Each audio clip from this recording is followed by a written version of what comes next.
just bought the core set and joined the game Discord. Scouring the internet for the packs I can't afford. But now I'm getting worried cause I see it everywhere. The game is dying, they all cry, now I'm a little scared. What the hell I just...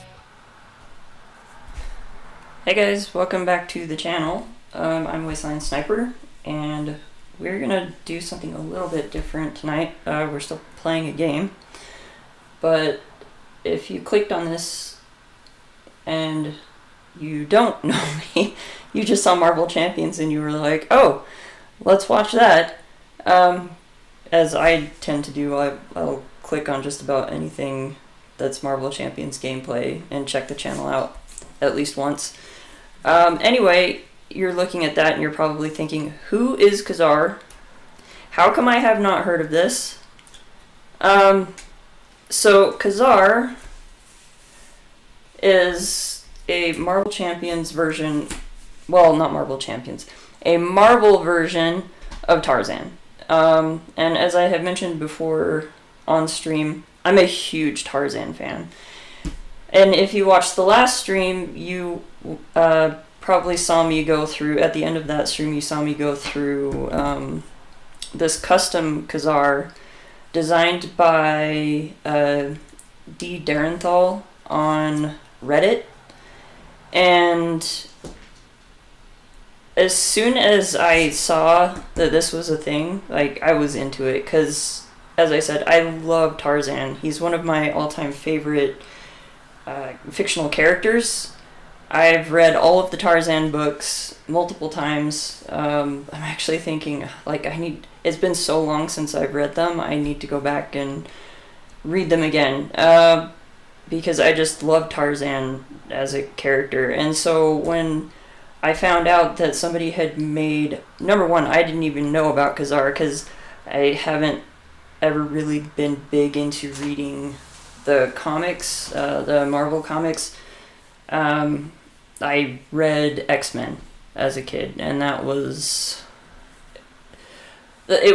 just kind of I would read them when I could type thing. So it wasn't that I was like at the comic book store every week waiting for the next issue to come out, or every month, whatever the frequency is. See, I don't even know the frequency. I read quite a few X-Men comics, and that was it. I didn't really get into the whole like Marvel stable of heroes, so I didn't know Ka-Zar was a thing. And then somebody made this hero, and I was like, okay, I gotta try this, because again, it's Marvel Tarzan. So I've been playing around with it for the past couple of weeks. I had to go get it like printed out on paper because my printer isn't working at the moment, sadly. So these are all actually being proxied right now. But eventually, like when the hero design is done and it's solid and in a good place, I am planning on getting these printed on actual cards, because in the last couple of weeks I've discovered I really do like the design for this hero. There are some tweaks that need to be made. There's some tweaks that I have personally made. Like, I'm not trying to step on anybody's toes, like, especially the designer. I will just be very upfront and say he did most, like, the vast majority of the design work. Everything that I have done, and this is just on my end, like I haven't posted this anywhere, has been just like little tweaks here and there, or like rewording some things so that they actually work within the game's wording structure. I have changed like a couple of things about the way that he works, just because I thought it was a little too strong. Initially, one of his ability on his alter ego side was that basically you could just as an action go find Zabu and put him into your hand. And I've been playing this game long enough to know that just being able to go and grab a really strong ally from your deck at any point in time that you want is way too much. It's way too much.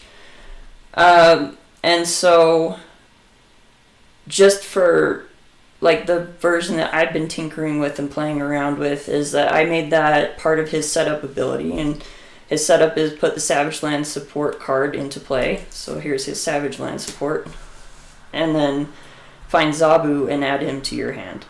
And so that technically, because it's part of setup, it happens after the mulligan. So I will be doing that a little bit later, and then because when I did that, that meant he didn't have an ability on his alter ego side. I added this ability, Attuned to Nature, action, heal 1 damage from a friendly savage character. He also had this, like, he was just Lord. So I thought, well, he should probably be savage on both sides. And so I added savage as one of his traits.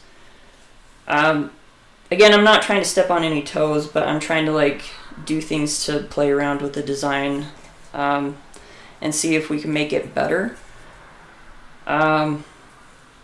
I've reached out to the original designer a few times and just mentioned, hey, I've got some feedback on the hero, and I'm not sure if he's planning on doing any more work on the hero or not. It kind of sounds like not.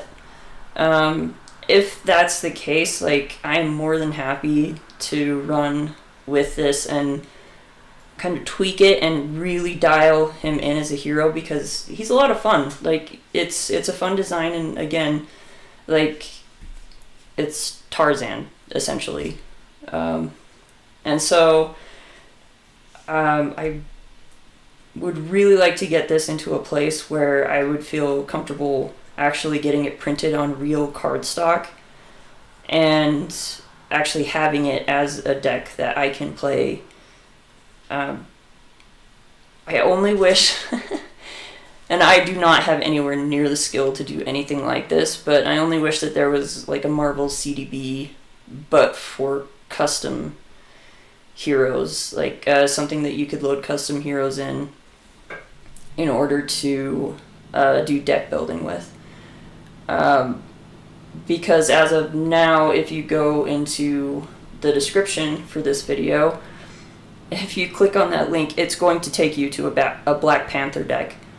The reason that it's Black Panther is because I don't particularly like Black Panther. I tried playing him when the game first came out, and I just didn't jive with him at all. So the likelihood of me ever making an actual Black Panther deck is pretty close to 0. And so I figured, well, there's a hero I'm probably never going to use. So I'll just label it a Ka-Zar whatever deck, and so that's what this is. This is a Ka-Zar protection deck.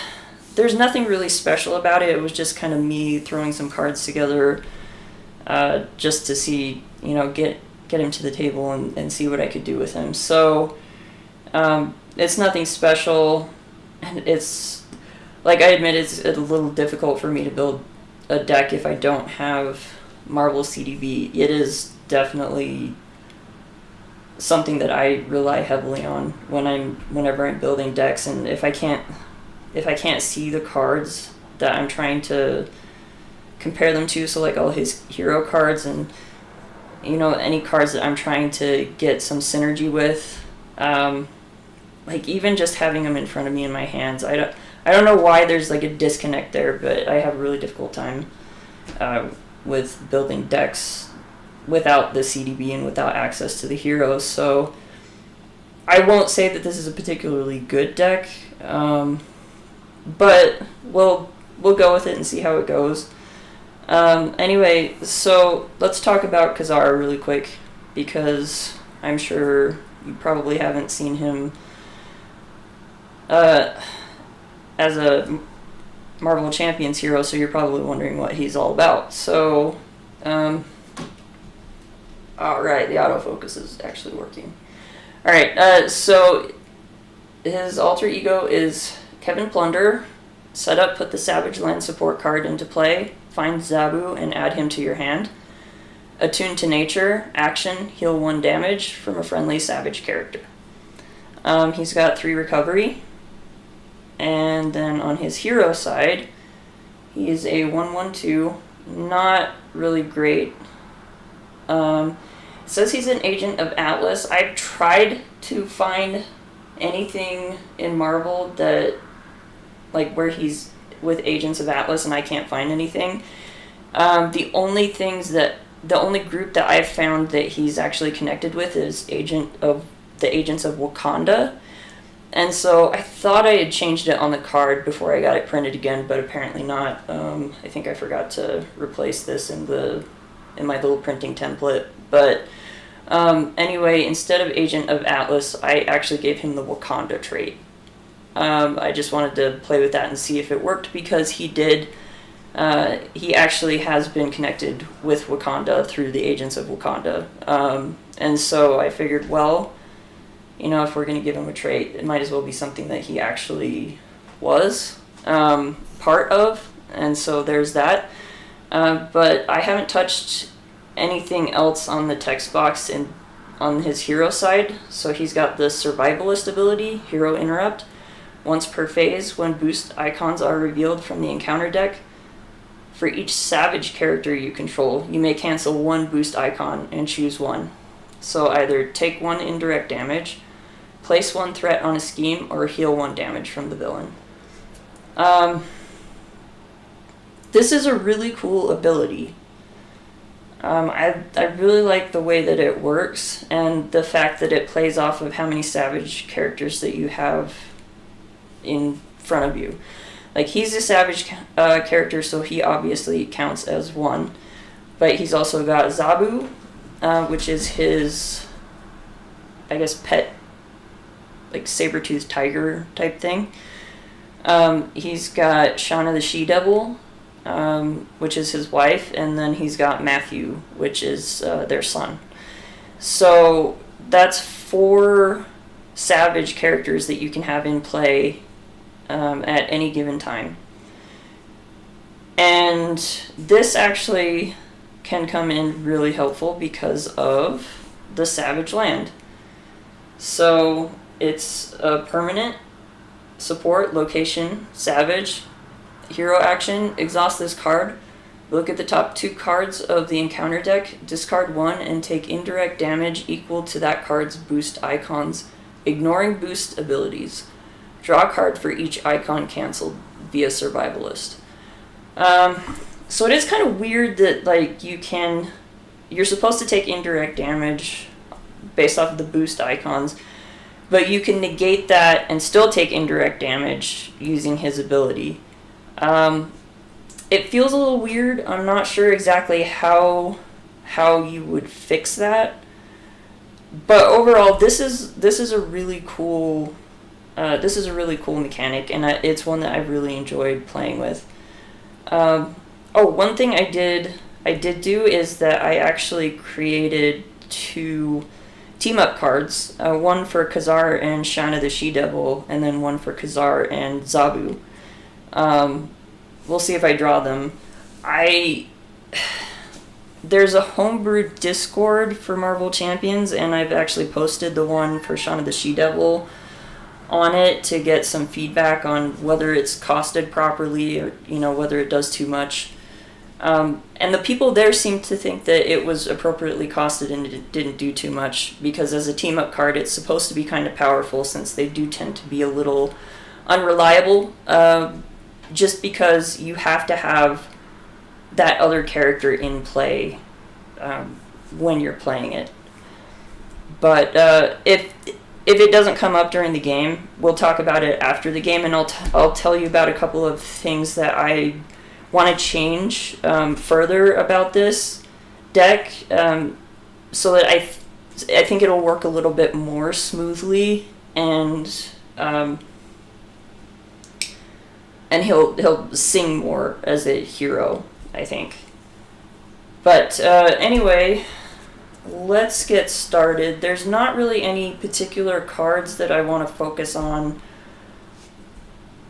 as like something I'm really like building the deck around. As I said, this was just kind of something I threw together just because I wanted to get some more playtime in with him to see how he would work. But yeah, let's get started. So he starts out with a hand size of 6 on his alter ego. On his hero side, he has a hand size of 4. That's normally considered not great, but this Savage Land pretty much takes care of that. Only in like the simpler villains will you ever have an issue where you tend to draw cards that don't give you at least one of these, man, I just lost my train of thought. I totally forgot what these are called. Anyway, the boost icons, that's it. Oh, and this is his kit for his villain kit. I actually did change the urban jungle because the way it worked, while it was really cool, the problem is that it involved putting counters on Savage cards. And Zabu already gains counters by himself for doing his own thing, and so that became kind of...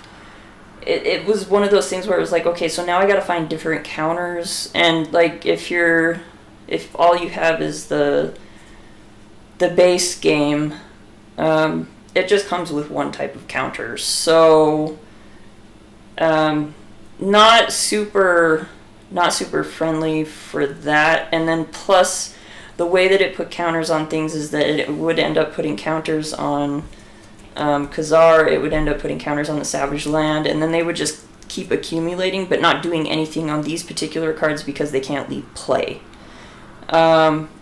So I changed Urban Jungle from where it would put counters on Savage characters, and then when the number of counters reached the cost of the character was discarded. Again, like, it's a cool mechanic. I actually really like it. But I changed it to instead treat Ka-Zar's The Savage Land support text box as if it were blank, except for traits and the permanent keyword, which means you can't use this to try to draw more cards, basically.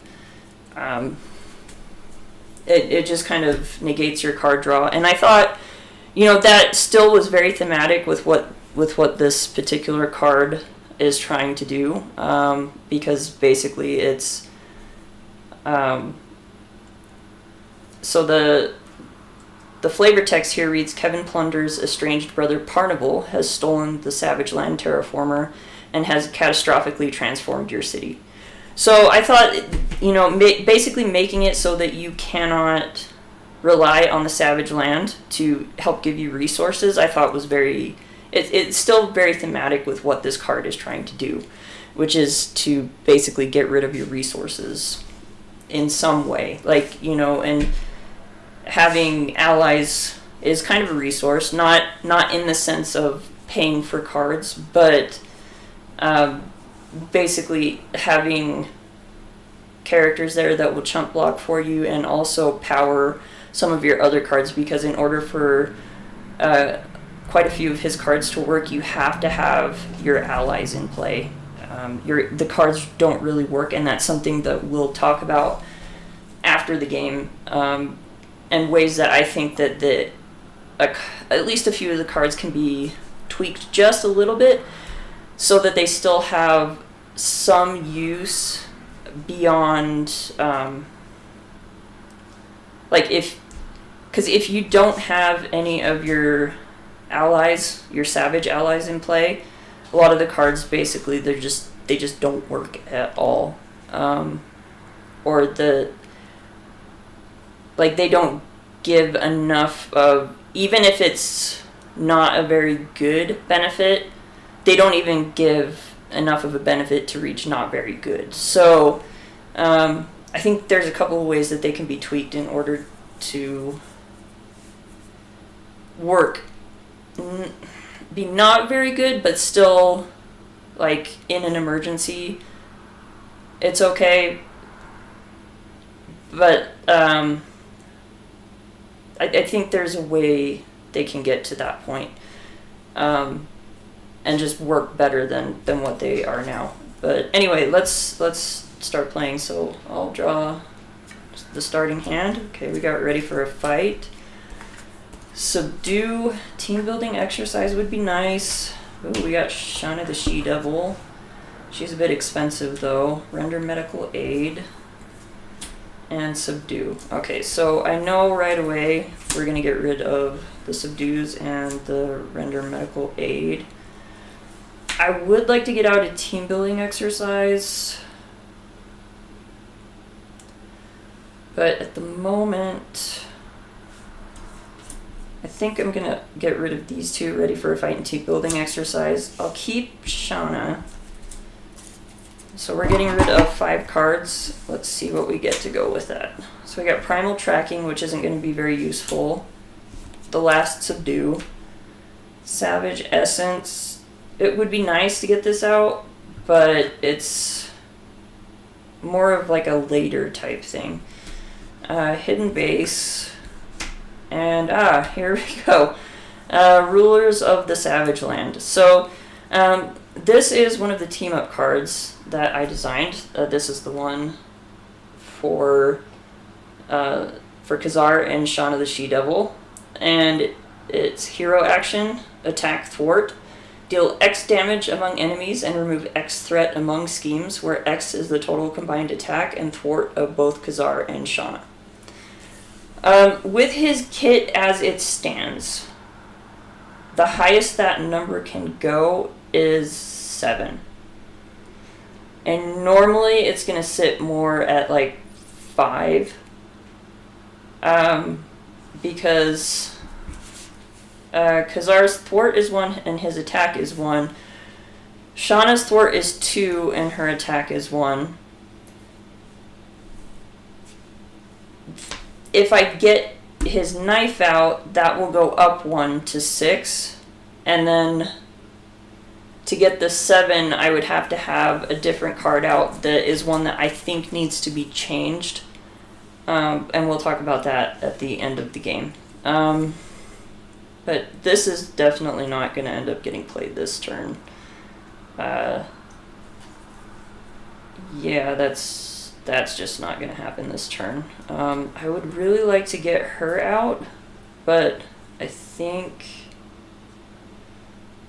I kind of think Zabu is the better play. I'm not sure. But anyway, we are going to do his setup ability and go find Zabu. Where are you? There's Matthew. That's not it. There it is. Zabu. Okay. Oh, I also did Ka-Zar version of Energy, Genius, and Strength. So those will be popping up throughout the game. This was kind of one of those things where it was like I didn't really intend to get as into it as I have, but I've really enjoyed kind of tweaking this hero and fixing some things. Like, the design is solid, I think. It's just, there's just a few things that need to be changed in order to make it better. Alright, so now we have Zabu in hand. I'm kind of wondering if I want to keep Zabu in hand. I don't know. We'll see. So we're going to flip up to Ka-Zar, and then we're going to use the Savage Land. We're going to use that to look at the top 2 cards. I'll look at that. Unfortunately, I only have... Actually, you know what? Before I do that, I should probably... I'm going to get Shanna out because thwarting... Okay, so Ka-Zar is not good at thwarting. So we're going to play her first. I should have done that anyway.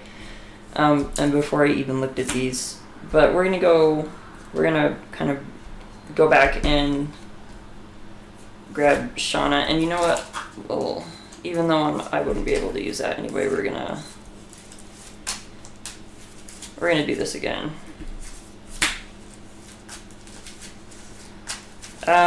So Ka-Zar, not really great at dealing with threat.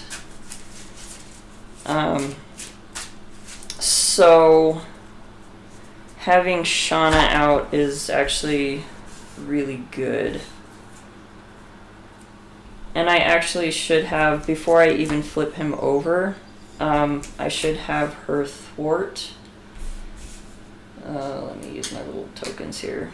So I'll have her thwart 2 off of defense network, and she'll take a damage. Oh, I do need to add on here once per phase or once per turn.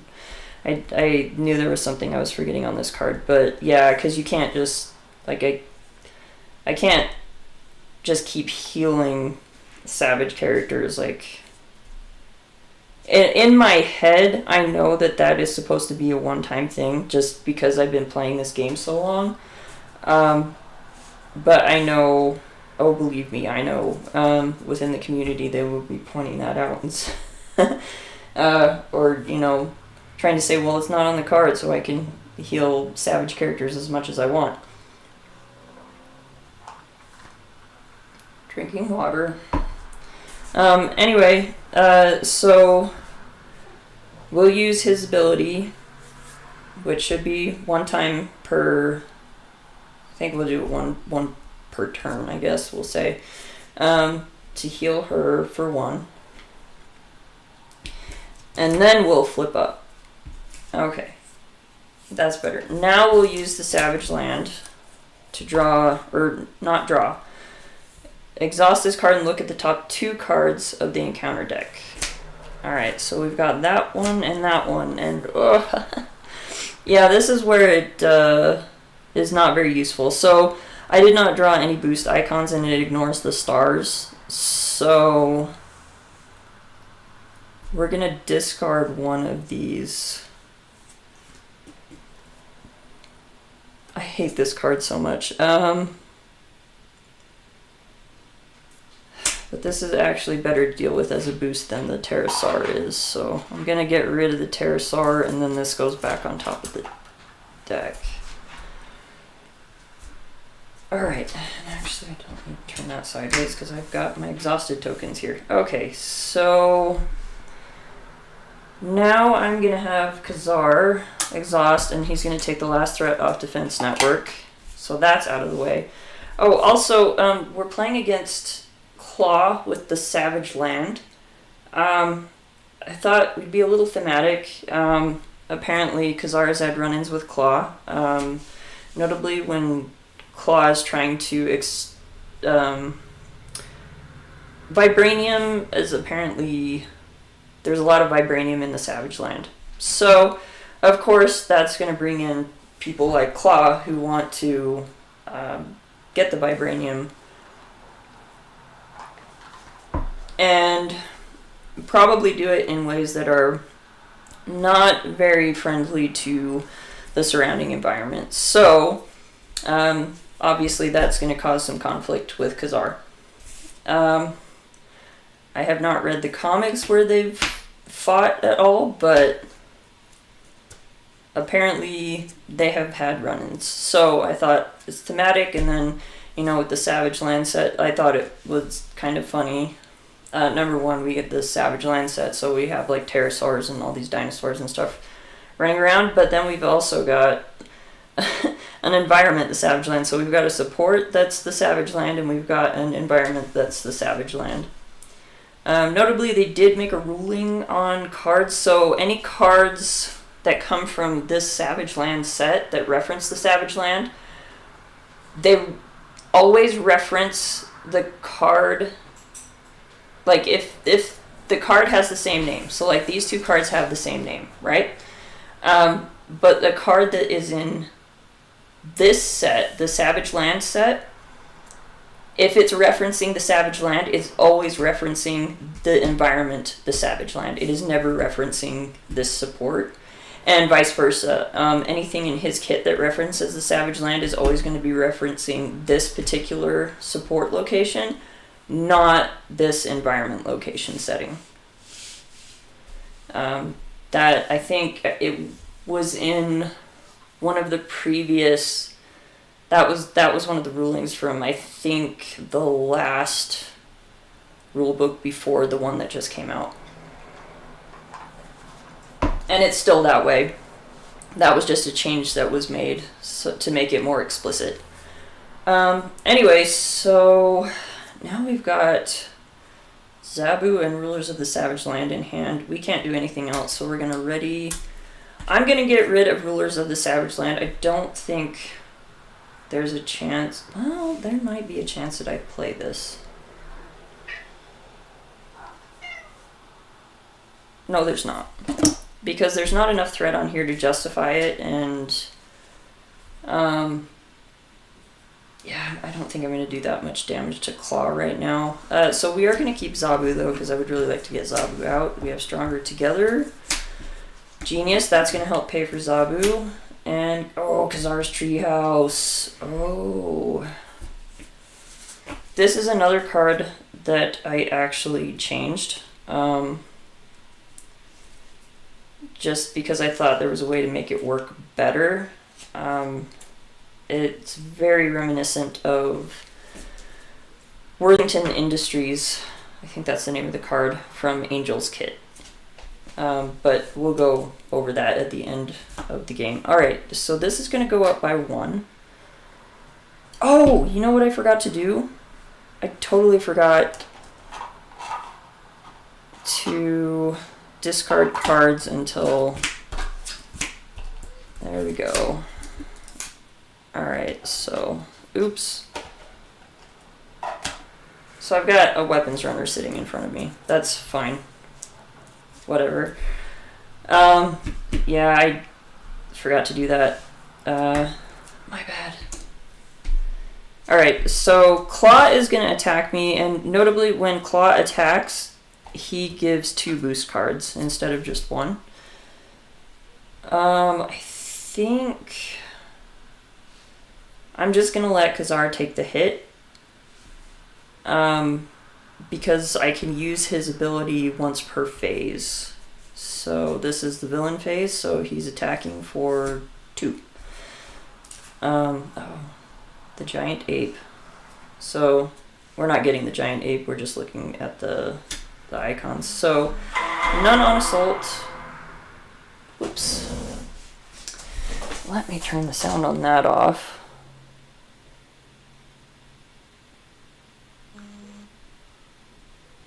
Alright, there we go. Anyway, so that is 2. So I can do... I think what I'm gonna do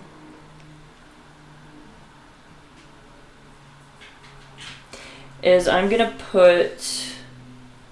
use his ability here to place... so I can actually negate both of those, and I am going to do that.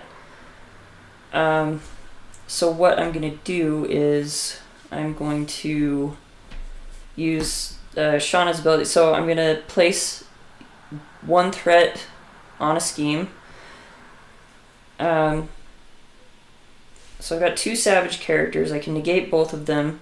So for actually both of them, I'm going to do the same thing. Because you can choose to do the same thing. So I'm going to choose to place 1 threat on a scheme twice. Which would mean that Underground Distribution would get 2. However, Shanna the She-Devil has this interrupt. When Ka-Zar resolves his survivalist ability, if you would place threat on a scheme, you may place 1 of that threat on Shanna instead to a max of 2. I think the wording, the way that this is worded needs to be probably tweaked just a little bit, because technically each time that you put threat on a scheme, it's its own instance, and so I think I'm going to have to look it up, and I may have to ask questions on the Discord of people who are much more into the rules lawyer stuff than I am. But I think technically that means I could put both threat on her, but the way this is meant to work is that if you choose that multiple times, she can only take one. That's the way that I'm going to play it. So she'll take one threat onto herself, and then one threat will go on underground distribution. And then this will go away. Weapons Runner is going to attack me, so we'll take 1 damage. Go down to 9. And then, so the Weapons Runner stays, and then we draw a card. Oh, hey, we got the Obligation. This was another one that needed tweaked because the obligation, as it was initially worded, didn't do anything. It seemed like it would, but wording in Marvel Champions is very specific. And so the way that this was initially worded, it didn't do anything. So I changed some of the wording so that it actually does something. So this is coming to me. I can't get rid of it. It's just going to sit in my area. And it's got a forced action, which is that was initially part of the card. What wasn't part of this card initially was at the end of the villain phase. I had to add that because otherwise there was no triggering condition for the rest of the forced action, and so it just never took place. So at the end of the villain phase, take damage equal to the number of tech cards in your play area. If you took no damage, find an obligation card from your Nemesis set and reveal it. So the Nemesis set actually has 2 tech cards in it that I can choose from, and they're both kind of nasty. They both really hinder the way that you can play, so I have to get rid of this fairly quickly. And because this is now the end of the villain phase, I'm having to go find one of those tech cards because I don't have any in my area. So I can go with cable, TV, or Walkman. As much as I don't particularly want to, I'm going to go with the cable TV because the Walkman, if I choose Walkman, I won't be able to get rid of this for another turn because this says that you may not exhaust savage allies, and the alter ego action to get rid of this is exhaust Kevin Plunder and a savage ally to remove this card from the game. So yeah, I'm gonna bring out cable TV, which just says that I can't exhaust savage upgrades or supports, which is still a bummer. It means I can't use the savage land, but at least it means that I can get rid of this Child of Two Worlds. And now it is back to my turn. And actually, instead of getting out Zabu, it might be good, because I'm going to pop down anyway, to get Ka-Zar's Treehouse. Just because this will allow me to shuffle a savage card from my discard pile back into my deck. And then if I control at least one savage ally, which I do, I get to draw a card. So, very reminiscent of Worthington Industries. Oh, yeah, I have been drinking water. See? And I just drank some right then. Okay, so first I'm going to have Shanna thwart 2 off of here, so she will take a damage. Let's see. I can't exhaust him because I need to be able to exhaust him. So I can't attack anything, so unfortunately, yeah, I'm going to have to pop down. I am going to use his ability to heal 1 off of Shanna. His kit really revolves around keeping his allies in play, so the more healed up that you can keep them, the better. I probably should have traded out 1 or 2 of the cards in this deck for a med team. Though that seems kind of weird, is that this guy just out in the jungle has a med team just kind of tagging along. wherever he goes. Anyway, I am going to have him exhaust. And, oh, I can't. I'll have to do that at the beginning of the next turn, I think. Oh, unless I get Zabu out. I could get Zabu out now, and then I could get rid of Child of Two Worlds. I really want to get his treehouse out, but I'll do that at the beginning of the next turn. Okay, so we'll get Zabu out. Then we're going to exhaust Zabu and Kevin Plunder, and we're going to get rid of Child of Two Worlds. So that completely leaves the game. And now, at the beginning of the next turn, I'll be able to get rid of cable TV. That is all I'm going to be able to do. So we'll ready. And then we'll draw up to 6. So we've got the treehouse, which we had in hand, Stronger Together, Defensive Conditioning, which would be nice, Jungle Vine. I like the Jungle Vine. Energy, perfect. Okay, so that's 5. 6, Instinctive Adaptation. This is another card that I would like to make a change to. Again, we'll talk about that at the end of the game. Alright, so this is going to gain 1. Klaw is going to scheme for 2, 3 from the gang up. So it's up to 4, and Weapons Runner schemes for 1. So this is 1 away from popping, which is not ideal.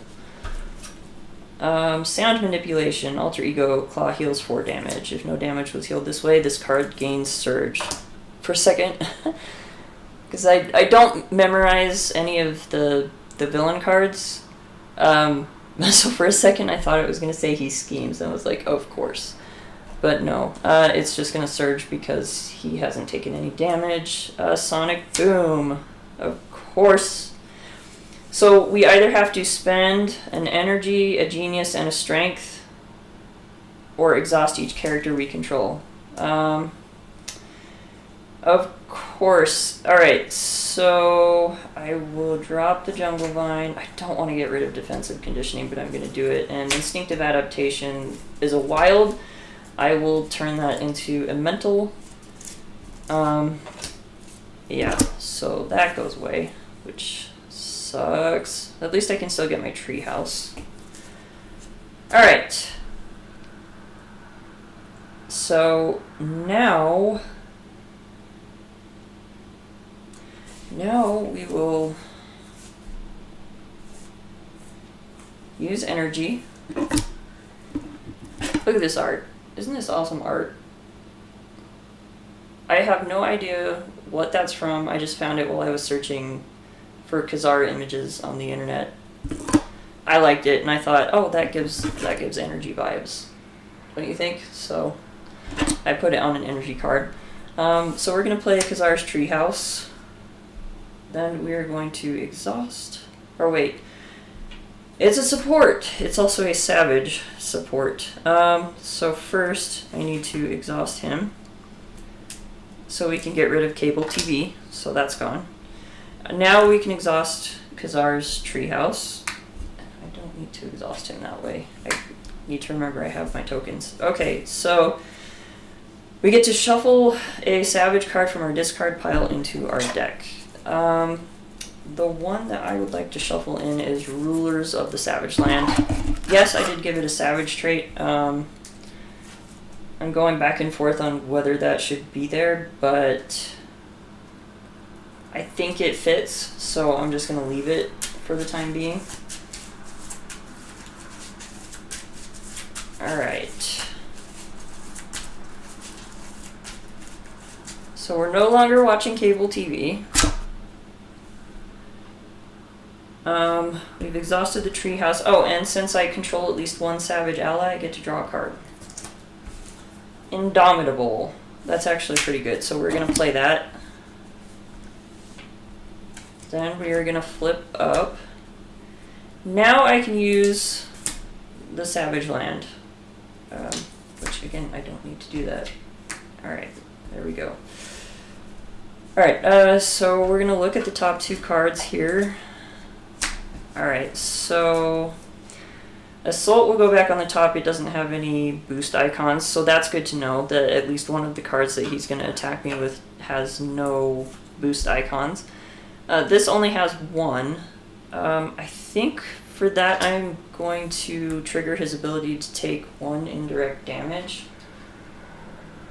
So we'll go down to 8. And Zabu has this ability. Interrupt. When Ka-Zar performs his survivalist ability, place 1 feral counter on Zabu for each indirect damage taken this way to a maximum of 3. So, yeah, he's going to get a token, but then every time he attacks, you have to remove all the feral counters. It's a forced interrupt. But he gets +1 attack for each counter that is removed this way. So actually, before I do this, I'm going to have Zabu actually attack and take out the weapons runner, just because I don't want to lose this token. And then we'll do this and put the token on Zabu. Zabu will also take a damage for attacking that guy. Shanna is gonna do her thing. Actually, no, you know what? I take that back. So I'm not gonna put a token on him, which means that I'm not gonna take the indirect damage. I'm actually gonna say I would place 1 threat on a scheme, but instead interrupt that with Shanna so she gets another one. Now, when Shanna thwarts, I can discard any amount, and this is not forced, so these can just sit here. But when she thwarts, discard any amount of threat from her. She gets +1 thwart for each threat discarded this way. So she's going to thwart for 2, 3, 4. So she's going to take 4 threat off of there. She's also going to take a damage from doing that. Whoops, again, I keep forgetting I have these tokens. Alright, so everything is exhausted, and now everything is unexhausted, and we'll draw up to 4. So Strength, Night Nurse. This is also kind of a not all that thematic addition. It's like, why is the Night Nurse out in the middle of the jungle in Antarctica? Like, Primal Tracking. This would be nice, except I don't really need it now because threat already taken care of. And Matthew. Oh, Matthew would be nice to get out. Okay. So this is going up by 1 again. Klaw is going to be attacking. As we know, the top card is 0 boost. I've got 3 savage characters out right now. So I'm just going to take the hit. So 0 boost, 3. Wow. Alright. So for this, I'm going to use his ability to cancel. I would say 1 would be going on here, but we're redirecting that to Shanna. And then I will take 2 as damage. So we're down to 7. And then that's going to put 2 counters on Zabu, which is good. And now we draw our encounter card, the Giant Ape. He has guard, so I can't attack Klaw. But when defeated, the player who defeated Giant Ape resolves the special ability on the setting environment. Yes. So that's going to resolve this ability, which is discard the top 3 cards of your deck. Not great, but it's not terrible. It's workable. Alright, so before I play any of these cards, I'm going to use the Savage Land. to look at the top 2 cards. So we got the Velociraptor and Advance. So we're going to go with the Velociraptor. It's the only one that has a token. We're going to put that on Shanna.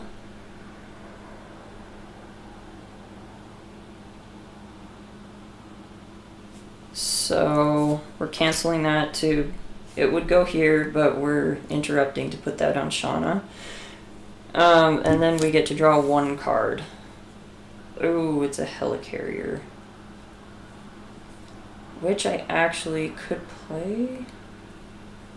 And still play Matthew. That's handy. Alright. So we're going to use Strength and Night Nurse to play the Helicarrier. Again, not terribly thematic. But this is kind of one of those things that actually it's one of the changes I think needs to be made to his cards overall. And actually has to do with, where is that card? This particular card, Instinctive Adaptation. I think that card actually needs to have a resource generator ability instead of readying Ka-Zar. And I'll tell you kind of how I would change that when we get to the end of the game. But now we have a Helicarrier. We'll use Primal Tracking, and we're going to get out Matthew. So Matthew's ability, it's a little harder to use, but it's an interrupt when you heal the villain, deal 1 damage to Matthew, give a savage character a tough status card. Notably, this does not say when you heal the villain using Ka-Zar's survivalist ability. Or, you know, as it's worded on these cards, when Ka-Zar performs his survivalist ability.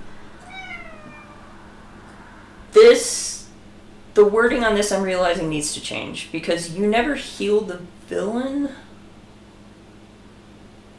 I mean, really the only way that this would work is if you are using Ka-Zar's survivalist ability, but I think this should probably be reworded for clarity. So I would probably do the same wording as is on Zabu and Shanna the She-Devil when Ka-Zar performs his survivalist ability. And yeah,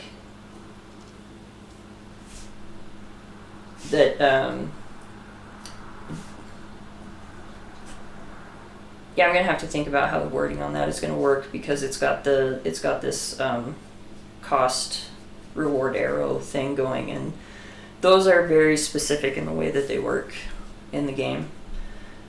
Anyway, but we do have Matthew out, and for the time being, I'm basically going to count his card as saying that when we use Ka-Zar's survivalist ability to heal the 1 damage from the villain. There we go. There's the wording. That's probably the wording that should be on here. Deal 1 damage to Matthew and give this savage character a tough status card. So now that's also a possibility. This is kind of off. Okay. So now we've got this giant ape. Zabu can only attack for 4.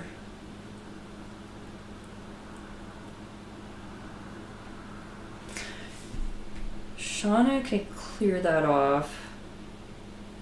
We do have to get rid of this ape. So I think what I'm going to do is I'm going to use Zabu. So he's going to take damage and lose his counters. So 2, 3, 4. He does 4 damage to the giant ape. I will use Matthew to do the last damage to the giant ape, and when defeated, we have to resolve the special ability. The special ability on the Savage Land environment is discard the top 3 cards of your deck. So we lose Ready to Rumble, we lose another Indomitable, and we lose Stronger Together. So nothing too bad. But there goes the giant ape. then, oh, and Matthew will take a consequential damage. I think we're gonna have Shanna take 2 off the main, so she'll take a damage. She's gonna keep her counters. There's no reason for her to use them right now. And then I'm actually gonna use Ka-Zar. I really wish I had his knife right now to attack Klaw. So Klaw is actually gonna take first damage. His first damage of the game. And then I would like to, this might not be a good idea, but I am going to jump down. And I'm going to use his ability. Not too worried about Zabu. Matthew's easy enough to get back. Shanna, I have to keep her alive. So we're going to heal 1 damage off of her. And then we're going to use Ka-Zar's Treehouse to shuffle a Savage card into the deck. Jungle Vine would be nice. Oh, Savage Essence actually would be... I'm going to do Savage Essence.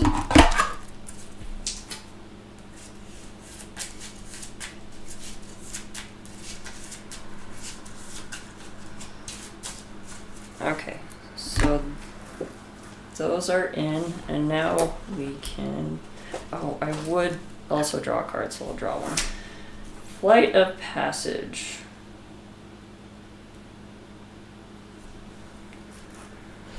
Ooh, that could be nice. That would be a big attack on Klaw. That would take a lot of... That would take a lot of health off of Klaw.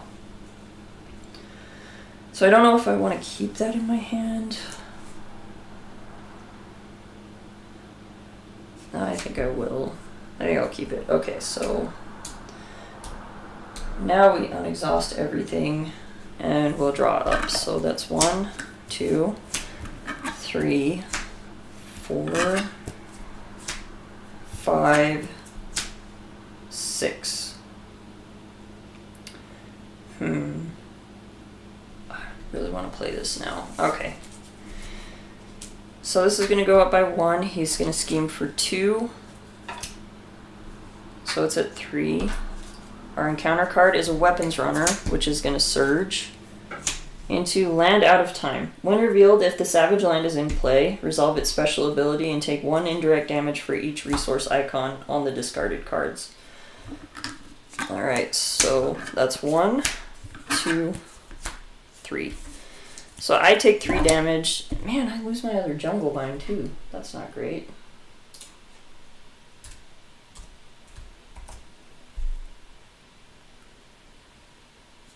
Man, that kind of sucked.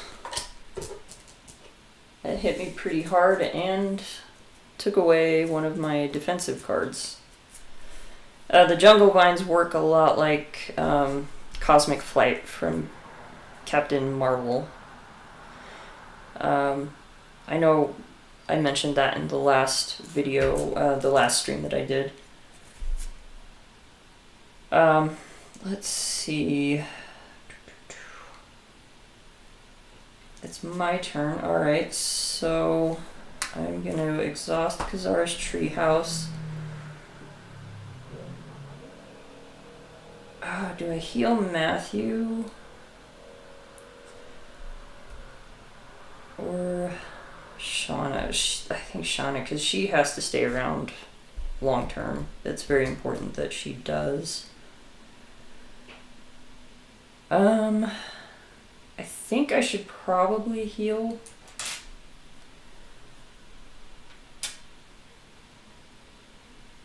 Oh, I just used his ability. For this, I need to take a Savage card and put it back in the deck. So here's the team up card that I made between Ka-Zar and Zabu. I'm gonna rename it. That was just the first thing that came to mind, but I've got a better name for it in mind, so I'm gonna rename this card.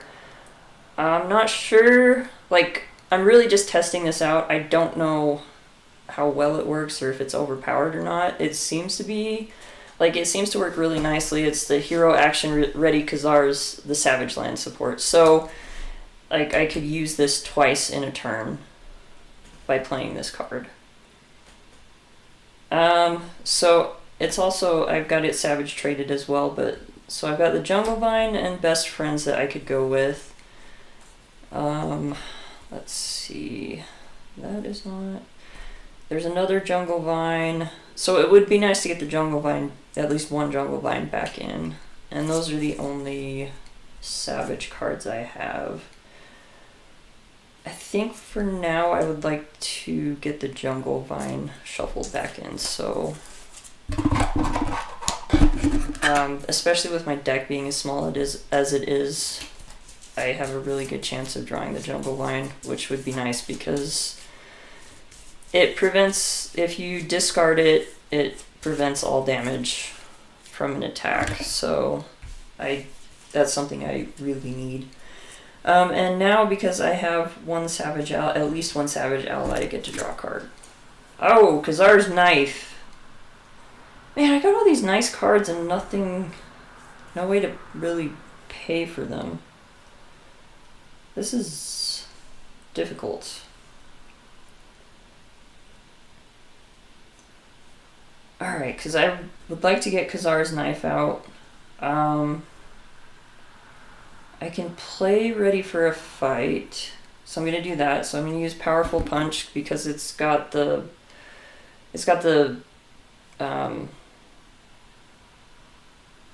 strength icon.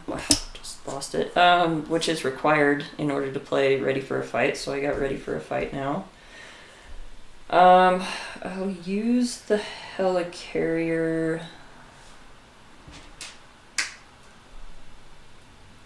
I would love to get out Savage Essence, but I really need the Knife and Flight of Passage to get out Ka-Zar's Knife. We're going to put that over here. So Ka-Zar's Knife, it's restricted.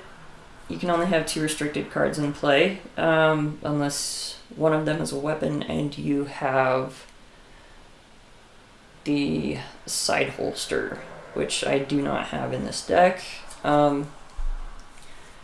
Notably, the Vine is actually a restricted card, but it is not a weapon, which I thought at first was a mistake, but then I went looking for restricted cards, and apparently there are a few in the game officially that FFG has designed and released that are restricted cards that are not weapons. I just hadn't really paid much attention to them. Anyway, Ka-Zar gets +1 attack, and when Ka-Zar makes a basic attack, exhausts Ka-Zar's Knife, that attack gains piercing. So it's a bit like Tiger's Claws.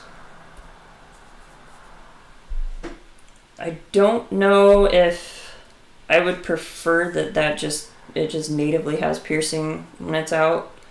I kind of like the idea that you have to be judicious with using the piercing. But at least he gets the +1. So I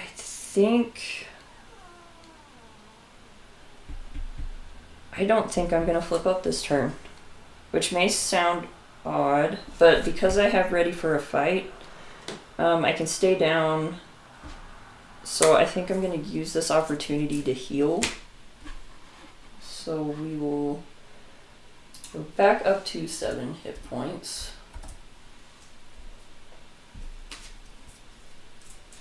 I will have Shanna exhaust. She's only going to use one of these to we'll take 3 off the main. We've already used his heal 1 damage ability. That was on her, so she gets another damage. I would like all of these cards, actually. But I think Savage Essence, it's just really expensive right now. And what I really need are attacks. So I'm going to hold on to these two. I'm going to get rid of this as we ready up and draw. So we're at 2, 3, 4, 5, 6. Alright, so that means we get an extra encounter card. Not necessarily great, and right now we're kind of treading water. I don't know if this is a me playstyle thing or if there's something innately like wrong with the hero where you feel like you have to tread water before you can really do anything. I think it's probably a little bit of both, and is one of the reasons that I think like Savage Assault, which is one of his attack cards in particular, he's got 2 of them, which I have in my hand right now, both. I think this card needs to be beefed up just a smidge, because the way that it works right now, if you don't have any Savage characters in play except for Ka-Zar, and you don't have Ka-Zar's knife, you're spending 2 to do 1 damage, which is bad. It's beyond bad. That's so awful. So that is there's a way to deal with that. I do need to look at some other cards, like, but I'm pretty sure I've seen in other heroes that like where they would it will give a base amount of damage, but then it will deal additional damage given a certain triggering factor. So I think that that's what those cards need, but we'll talk about that later. Alright, so this, we're going to put that here. Alright, so this is going up by 1. He's scheming for 2. 3. So this is going to be at 4. The weapons runner is scheming for 1. And now we've got 2 encounter cards. So he gets a sonic converter. We're going to move this over. He gets +1 attack, and after Klaw attacks and damages a character, stun that character. Not great with Kevin Plunder, but I do have Night Nurse, so that's not that big of a deal. And an advance. Alright, so this is immediately gonna... Yeah. Illegal Arms Factory was the boost, so that's 4. This is going away. So we discard cards until a minion is discarded, and oh look, it's an armored guard. Who has tough and also guard? Not an issue, because now we have piercing. I could have used ready for a fight. Wow. I totally forgot I even had that there. That's bad. Alright. So it would be good actually for me to attack with Ka-Zar, because Ka-Zar with the knife, he's attacking for 2 piercing, so that will put him down to 1 hit point. And then I can use Savage Assault because of Zabu here. If Zabu is in play, this attack gains overkill, so that's nice. We are going to use, before, do I have any Savage cards?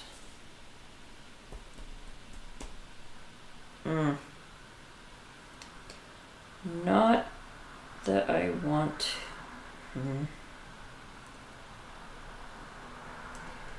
I mean, I guess I could use, this is, yeah, this is another area where I discovered something needs to be tweaked just a little bit with this. He needs more Savage cards in his deck. Like Iceman, most of his kit has ice as a trait, so I think most of Ka-Zar's kit should be Savage cards. Like I think all of his events should have the Savage trait on them. I think I really want Rulers of the Savage Land. Though I don't particularly need it at the moment. So I think I'm going to use that and Powerful Punch to get the Jungle Vine out. Then we're going to use Ka-Zar's Treehouse to shuffle Rulers of the Savage Land back into the deck.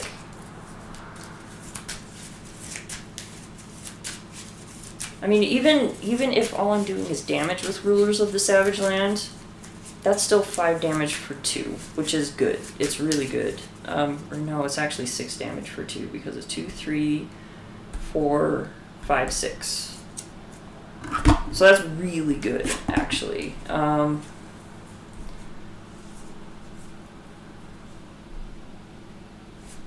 so then if you control at least one Savage ally, draw 1 card. Stampede. Oh, I wish I had one of the creatures from the Savage Land in play, because then I could show you. This Stampede card is actually pretty cool. It took me a second to figure out exactly what it was saying, but once I did, it's very thematic. So, hero action attack. You may exhaust or discard any number of Savage characters or non-elite creature cards. Deal damage among enemies equal to the number of cards exhausted or discarded this way. You may remove X feral counters from Zabu to increase this attack by X. If no minions were discarded, stun an enemy.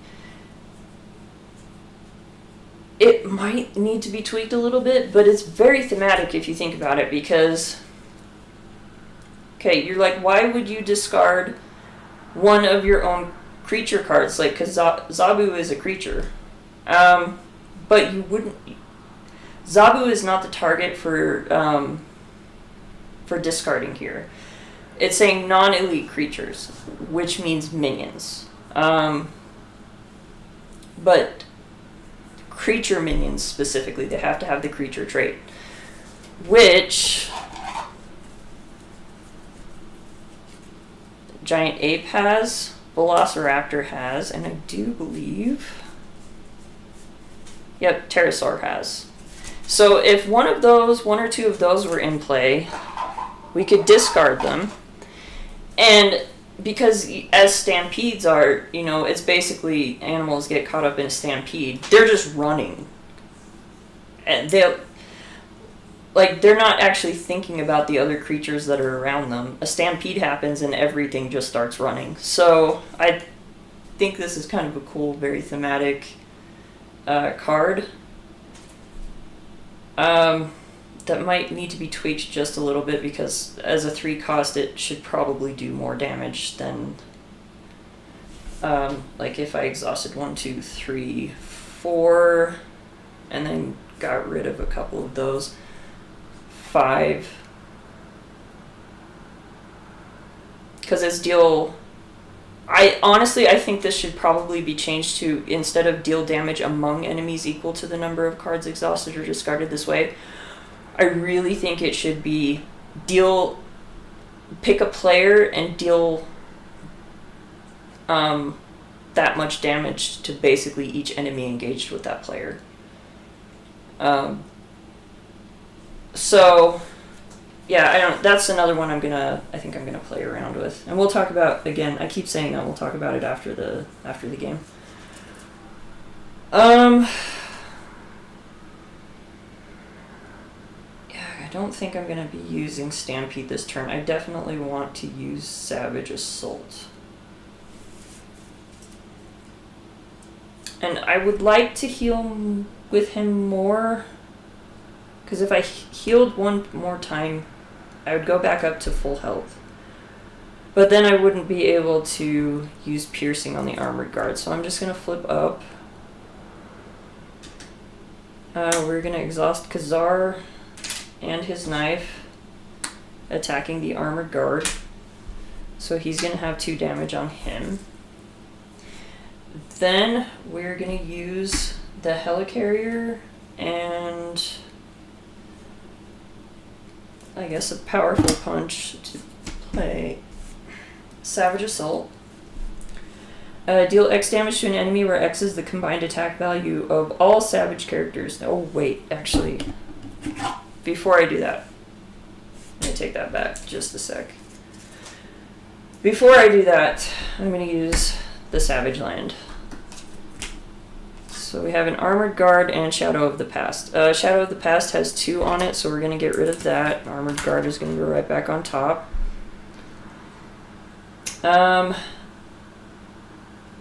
For the 2, we are going to...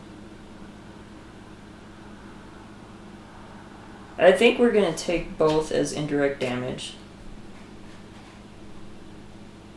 Oh, this is when healing would have been probably a really nice idea. So we're using his ability, and then we're going to put those counters on Zabu, and then we're going to draw 2 cards. So we got a Subdue, Defensive Conditioning, which would be really nice to get out right now.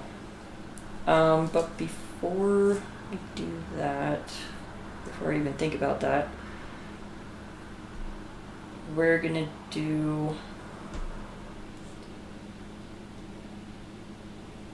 Yeah, we're going to do the Savage Assault. So, Helicarrier and Powerful Punch are going to pay for Savage Assault. Again, dealing X damage to an enemy where X is the combined attack value of all Savage characters in play, including feral counters. So this is why I needed to do this in a specific order. Because I needed the feral counters on Zabu to increase that damage. So, we've got 1 for Matthew, 2, 3, 4 from Zabu. So that's 5, 6 with 1 from Shanna, 7, 8. So we're doing a 2 for 8 damage with Savage Assault, which is pretty awesome. 1 of that damage, we're aiming at the Armored Guard.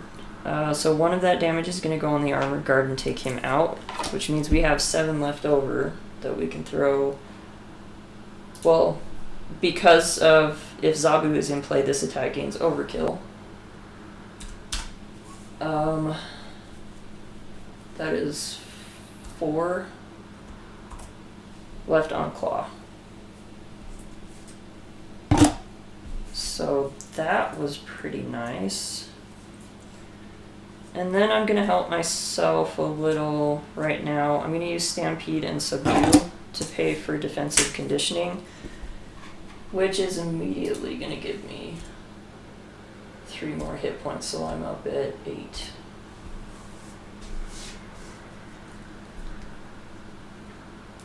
This also gives me a +1 defense, which is nice. I do need to remember I have Indomitable. I've also got the Jungle Vine, so I'm doing pretty good. I'm going to hold on to this Savage Assault because I want to use it a little bit later.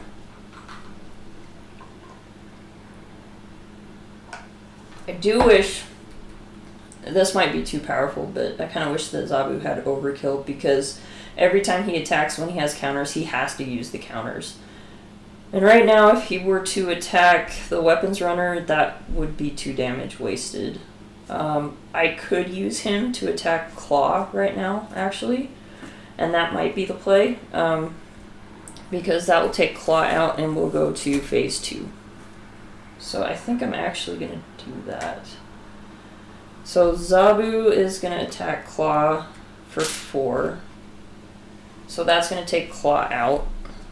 And we immediately go to Klaw 2. When revealed, search the encounter deck and discard pile for the Immortal Klaw and reveal it, and then shuffle the encounter deck. I know I saw that in here. I was pretty sure I saw it in here. Nope, I guess not. Oh, there it is, right on the bottom. Alright, so we have the Immortal Klaw with 3 on it. This is actually kind of a perfect thing. Shanna can immediately get rid of the Immortal Klaw. Alright.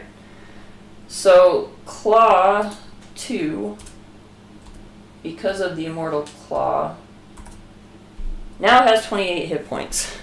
Not ideal. We're still holding on to this. Shanna is going to exhaust, and we're going to use this counter to bump her thwart to 3. So she'll take a consequential damage, but we're going to take 3 off the Immortal Klaw, so that's immediately going to go away.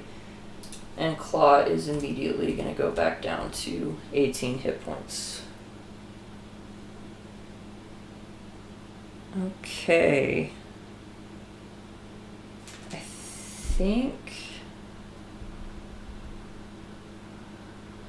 think we're pretty good here. I'm so happy to have this Jungle Vine out, and then also Indomitable.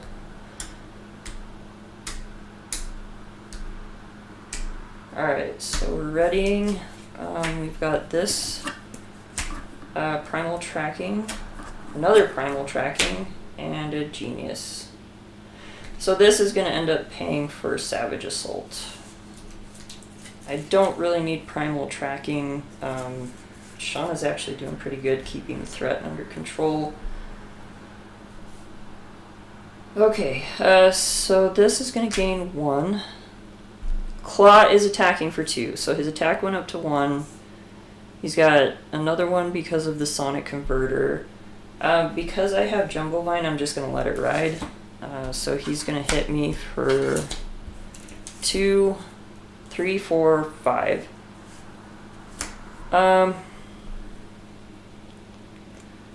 I can cancel some of these if I really want to.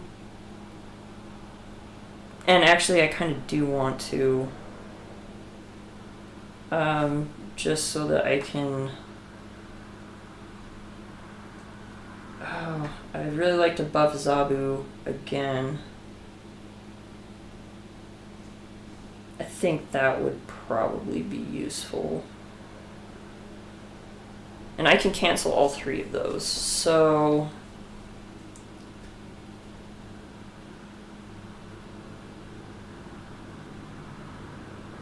I think I'm gonna do 2... I'll take 2 indirect damage. So that will let me put 2 counters on Zabu. And then I'll put 1 here, but we're going to redirect that using her ability to instead put it on her. I could use him. Then he'll go away. And I kind of want him because I've still got this other Savage Assault, so now I want to keep him in the game. Alright. So there's that. Weapons Runner is going to attack. He's going to hit me for 1. I'm just going to take the hit. And then we get a Velociraptor, which has Quick Strike. Oh, I forgot. I used the Jungle Vine to negate that. I think for the Velociraptor with Quick Strike, because I have to discard the top card of my deck and he gets +1 attack. For this attack, for each resource icon discarded this way, so I'm going to block with Ka-Zar because I'm down at 5 hit points. So he's attacking for 2, and then I'll pop Indomitable, so I'm unexhausted again. Okay. So now back to my turn. I'm going to trigger the Savage Land. Let's look at the top 2 cards. Alright, so we're going to choose this sound manipulation for 2. I will say 1 would go on here, but instead it's going to go on Shanna. And then I probably shouldn't, but I'm going to take an indirect damage so I can put 1 more counter. So Zabu is full up on counters. He can only have a max of 3. And then I get to draw 2 cards. So there's a Night Nurse and a Powerful Punch. So I could use Primal Tracking to get out Night Nurse. Night Nurse is nice because, well, she heals damage, but the big thing about her is that she can remove a status card from a player. Or, I mean, from a hero. I kind of wish they would have worded that differently. And yes, this is an alt art. This isn't the actual, like, she is an official card in the game, but this card is an alternate. It was an alt art given out at a convention that somebody I know ran.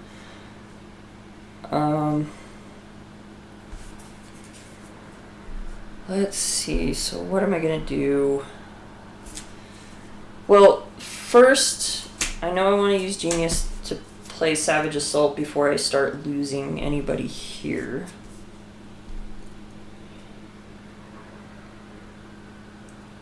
So that's 1, 2, 3, 4, 5, 6, 7, 8, 9. So that's 2 for 9 damage. Just crazy. And since I have Zabu, this is going to have Overkill. So I think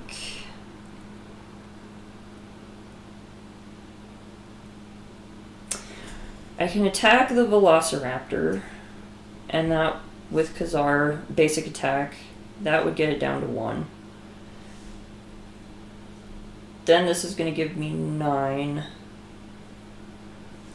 1 goes into the Velociraptor to get rid of it, and then 8 is going to overkill onto Klaw.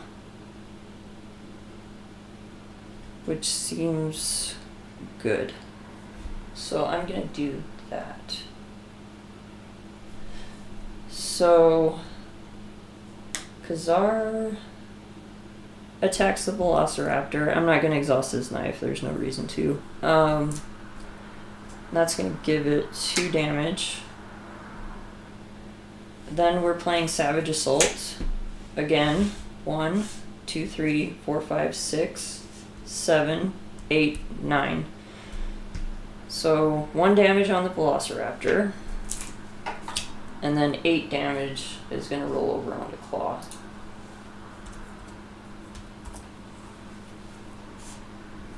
And that is last Savage Assault. So now Klaw's down to 10. Zabu could attack him for 5 right now. That would knock Zabu out, though, which isn't ideal. I'm going to use Primal Tracking. I am going to get the Night Nurse out, though. I think it's a good thing to probably have her out. I would like to flip down. Flipping down would be nice, and actually I can do that. And then I could heal Zabu. Because at this point I'm not super worried about this. I only need 10 more damage on Klaw. I say as, you know, I feel like I'm jinxing myself right now.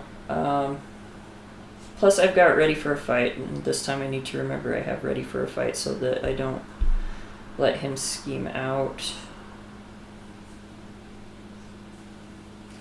And I've got Powerful Punch in hand, so when he does attack, I can just immediately do 4 damage. So what I can do is I can pop down, heal Zabu for 1, then have Zabu attack. So he'll still be alive. So he'll do 5 damage to Klaw. which is going to take Klaw. I could kill Klaw this turn, actually.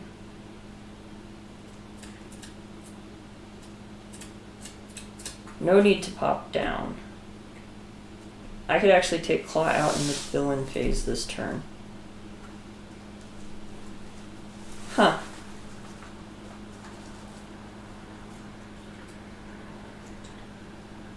That's funny. Okay. You know what? We're gonna do it. Alright, so Matthew is gonna attack. I'm not gonna worry about the weapons runner. He doesn't have anything. So he's gonna attack Klaw for 1. So Klaw goes to 9. And that is gonna knock Matthew out. So Matthew is gone. Zabu is gonna attack now for 5 into Klaw, which takes him down to 4. That's gonna knock Zabu out, which is kind of unfortunate. Shanna, I'm not gonna have her do anything at the moment.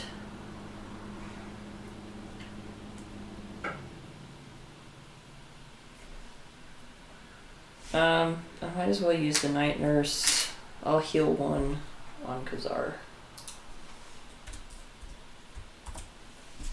Okay. And then I can't really do anything else with what's in front of me, so we will unexhaust. I'm just going to get rid of this primal tracking. I don't need it. We are going to keep Powerful Punch. I have Stronger Together, Savage Essence, and Indomitable, which is a little too late. Alright, so this is going to go up by 1. Klaw is going to attack for 2, at least. Then he gets to this empties, which means this is going to not matter. But if we were going on for another turn, that means this would go up by 2. At the beginning of every phase.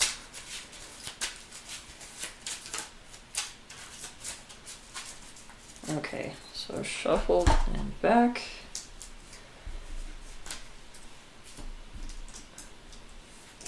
Alright, and then, oh wait, no.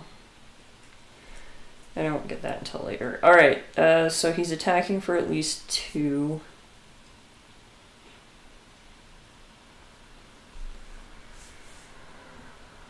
Oh, duh. I can just play this right now. We'll use these 2, Stronger Together and Savage Essence, to play Powerful Punch. When an enemy initiates an attack, deal 4 damage to that enemy. So Klaw goes to 0. Klaw is defeated. So let's see what he would have attacked for. 1, 2, 3, 4. He would have attacked for 4. Oh, 2 armored guards. Okay, so that is Ka-Zar. That's how Ka-Zar plays. Now I think we can talk a little bit about how his kit can change. How I've changed it just playing around with it. So one of the big things that I did, let me get all his cards out here so that we can look at them. Alright, so we're going to put these off to the side because we want to focus right now on Ka-Zar. Alright, so we've got, we'll keep his allies over here, we'll put supports and upgrades here.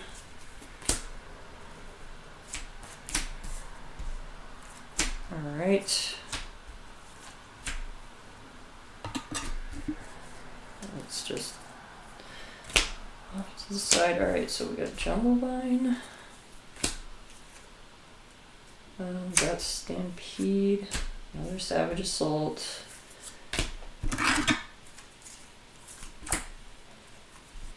Alright, we got Flight of Passage. We're also going to talk about these, but separately to the kit, because these were not designed by the guy who designed Ka-Zar. I designed both of these. Alright, so we got 2 jungle vines here.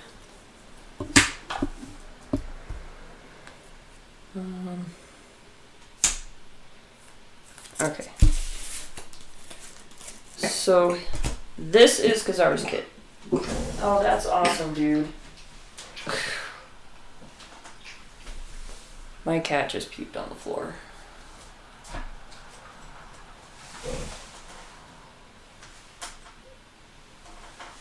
Ugh. I'm gonna have to go clean that up when this is over. Okay. So, what have I changed from the original design? So, one of the first things that I did was that I actually worked on making the art look better. The images on the cards, I know, not super easy to see. This isn't like the greatest camera for this because it's my phone.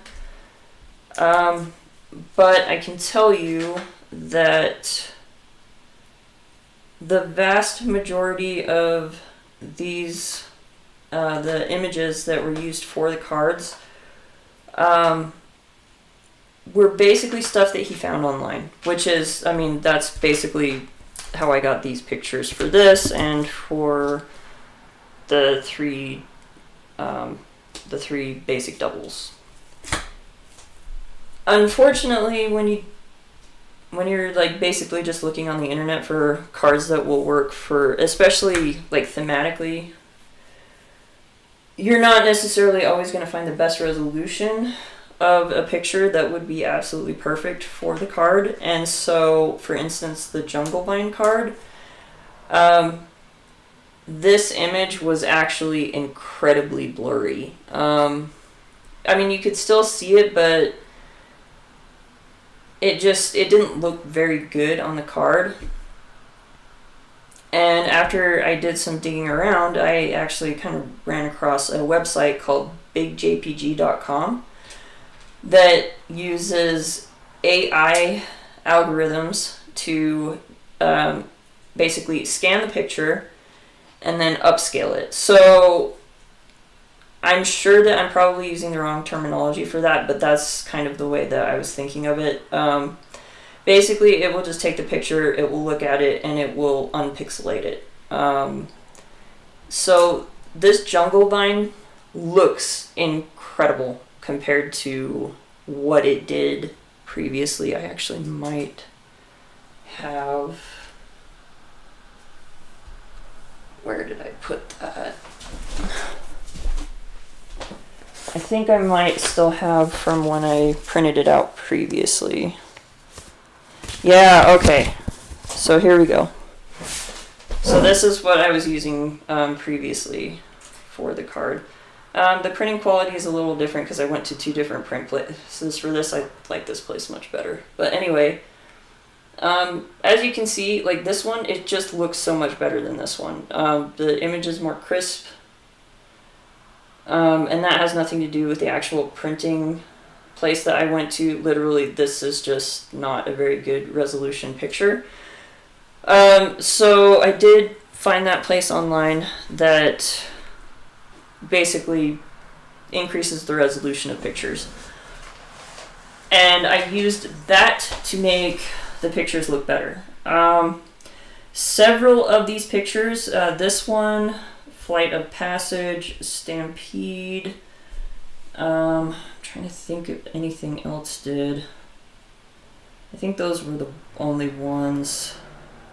Had speech bubbles in them, and so I figured out a way to. I'm using Canva Infinity.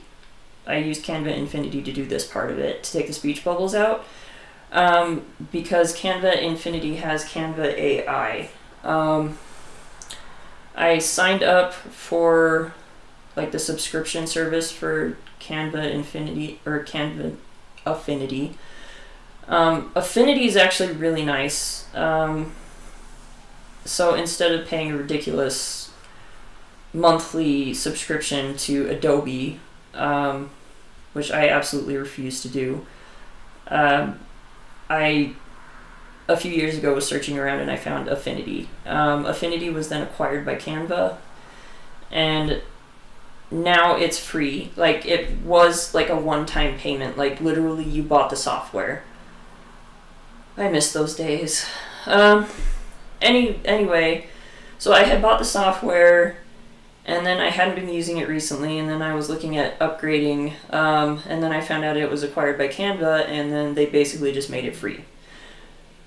There are a few things that you do need to pay for, and yeah, they kind of went the subscription route, but the main thing for me was the AI, which kind of helps you, for instance, like the background here with Matthew, you know, being a little more complicated because it's got the clouds here.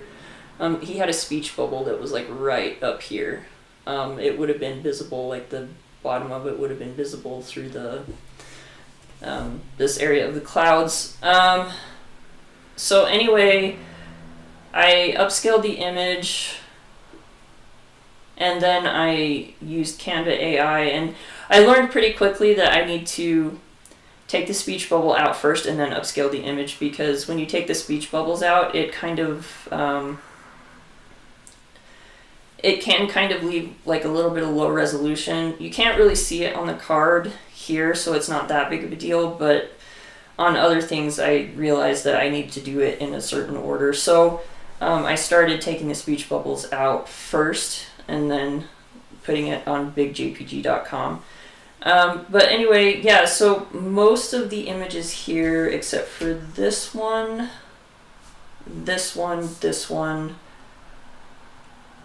I actually ran through BigJPG just to make them look better. I also added, like with Ka-Zar's knife here, you'll notice that it's a frame break. So I actually added that from what it was previously. Sorry, like these all look so terrible in comparison to what it was. Okay, so there we go, Ka-Zar's knife.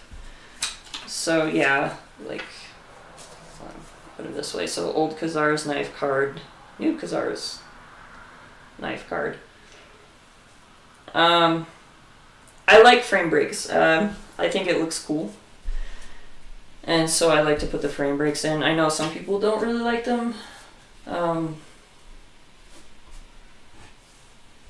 Everybody's got a preference, I guess. Maybe I can go a little bit overboard like I did with Shanna the She-Devil. Her hair does kind of get in the way, make it hard to see her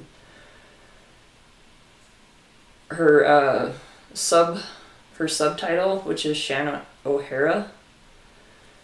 But it just looks so cool. And like, even on this one, you know, it kind of obscures the title, but it's still pretty easy. Like, you know, it's Rulers of the Savage Land. I might see if I can like move it around just a little bit to see if I can uncover that a little bit more. But like, I think a big part of this picture is the fact that, you know, she's holding up a spear. And so anyway, yeah, I might have gone overboard with that, but I just really like doing that. So there's a little one with Matthew. You can see the sword actually just a little bit. Does a little bit of a frame break, and then on Savage Assault, his fingers are doing a little bit of a frame break. So anyway, yeah, that took the most time. That was the most work that I did. I also, for Flight of Passage down here, was like, because this comes from a comic panel, down here was actually more comic panels. And so in order to make it look a little better, I I used the cloning tool and put the clouds in. I am by no means an expert at Photoshop, so like if you are and you're looking at this and you're like, this looks awful, yeah, I know, but I did my best. Anyway, as far as the changes mechanically that I made, we talked about this one at the beginning of the game where initially his ability was to be able to go and pull Zabu whenever you wanted when you were in alter ego, which is just, it's too strong. To be able to do that with character. Like, I know that in the comics, Zabu, because I have done some research since, and I've got that massive omnibus now that I'm starting to work my way through. Zabu and Ka-Zar are basically like joined at the hip. Kind of the backstory of Ka-Zar is that his father took him and his brother, Ka-Zar, Kevin Plunder, his brother. So he took his two kids to the Savage Land. While he was there, he was killed by the man-apes, I think it was. I don't know exactly what happened to his brother, other than the fact that he did survive because he goes on to become one of his enemies, called the Plunderer. And he's actually his nemesis minion in the game, Parnival. Parnival Plunder is his name. Anyway, so Kevin ends up running away from the man-apes and is found by Zabu, and instead of eating him, Zabu ends up basically showing him the ways of the forest. So, again, if you know anything about Tarzan, this is very close to Tarzan's origin story. Tarzan, the difference being that Tarzan was born in the jungle because his parents were marooned on the African coast from a ship that they were on. Like the crew took over the ship, deposed the captain, and basically just dropped them off on the jungle coast of Africa. And so Tarzan's father created Lord Greystoke. He basically built a treehouse. His wife was pregnant. She gave birth. They had Tarzan. I can't remember if she died in childbirth. But then I think Lord Greystoke was killed by the apes. And then one of the female apes, her baby had died. I can't remember if it fell or if it was attacked by something. Anyway, her baby had died and she was really depressed about it. And then she finds this little human baby all alone in this hut in the trees. And so she took the baby as her own, and that was Tarzan. So very similar vibe there. Kind of a similar background for both Tarzan and Kevin Plunder. So he basically grew up and he grew into Ka-Zar, which apparently is supposed to mean like son of the tiger or something like that. It has something to do with tiger, which makes sense because of Zabu. Anyway, so yes, they are super close, but the ability to just go grab Zabu whenever you want is a little much, especially when you have Ka-Zar's Treehouse, which let you shuffle a Savage card from your discard pile into your deck.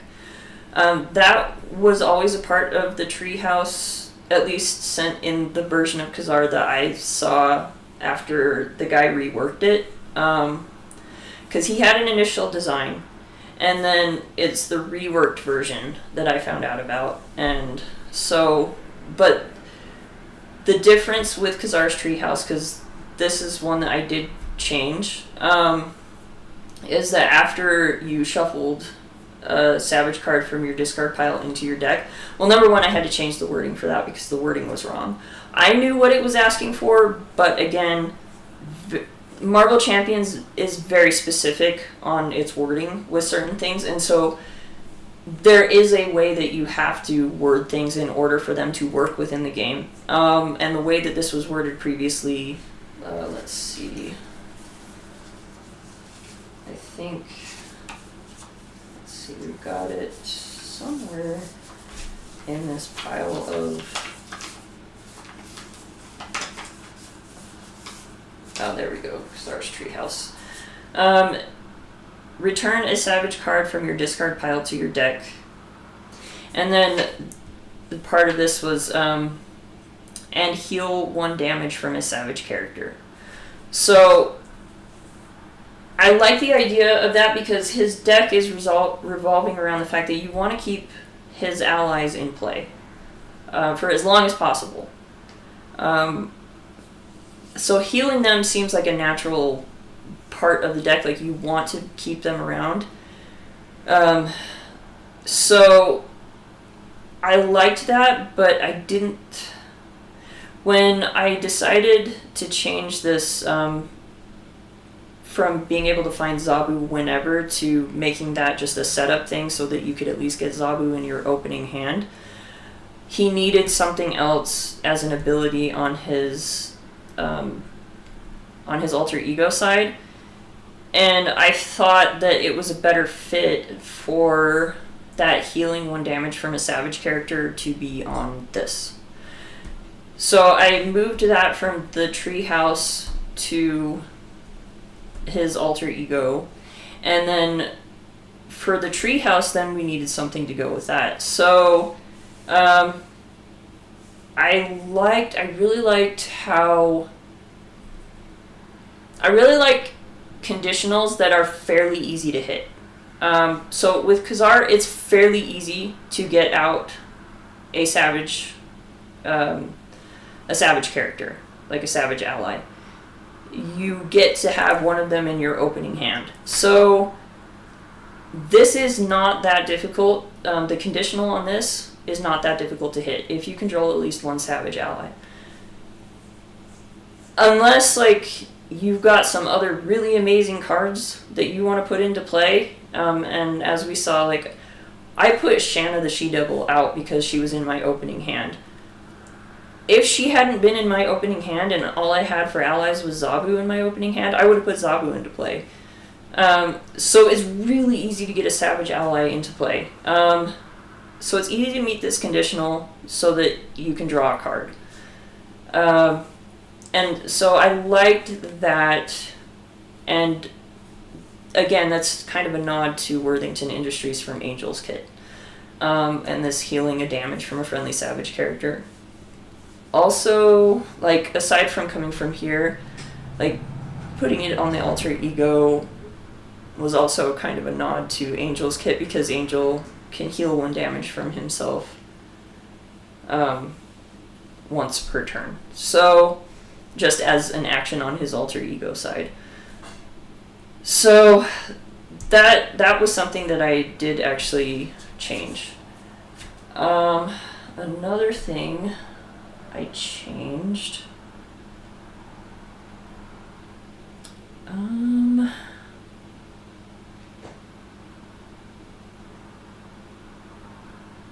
Really, I think that's it.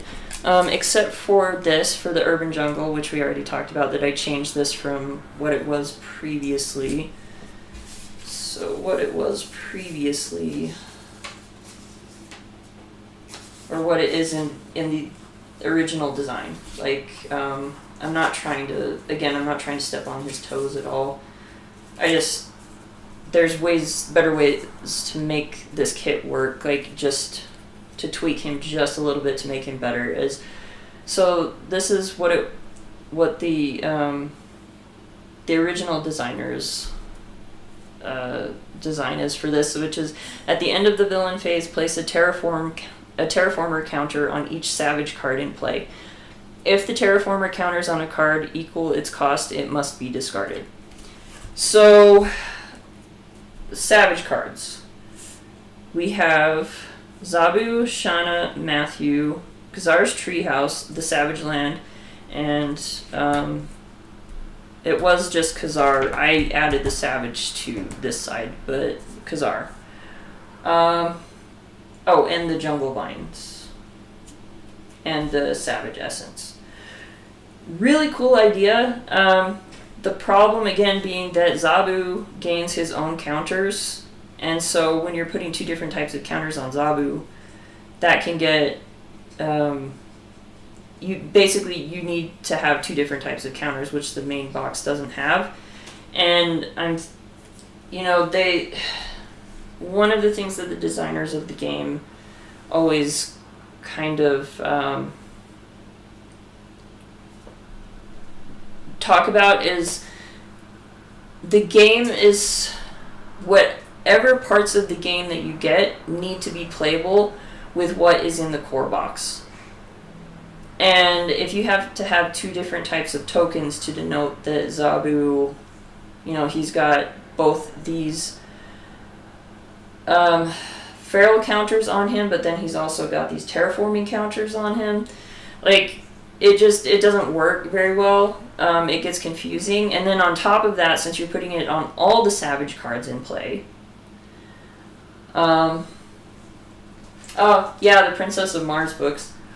I don't think I actually read the Princess of Mars books. I really liked the Tarzan books. I didn't get so much into the Princess of Mars books. I did really like the movie, and I was sad that didn't do better, because I know that there were sequels that they were going to make.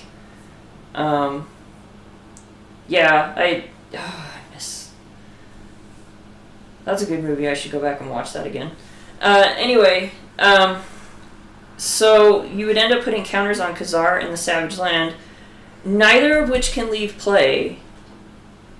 And so you're cluttering these cards up with these terraforming counters that can't do anything to them because they can't leave play. So to me, this was kind of a better design, was to basically make it so that you couldn't use the Savage Land. Like his brother, Parnival, is basically making it impossible for you to gain any resources from the Savage Land. So I thought that was kind of a good way to basically take the same idea and just tweak it just a little so that it works a little bit better with the game.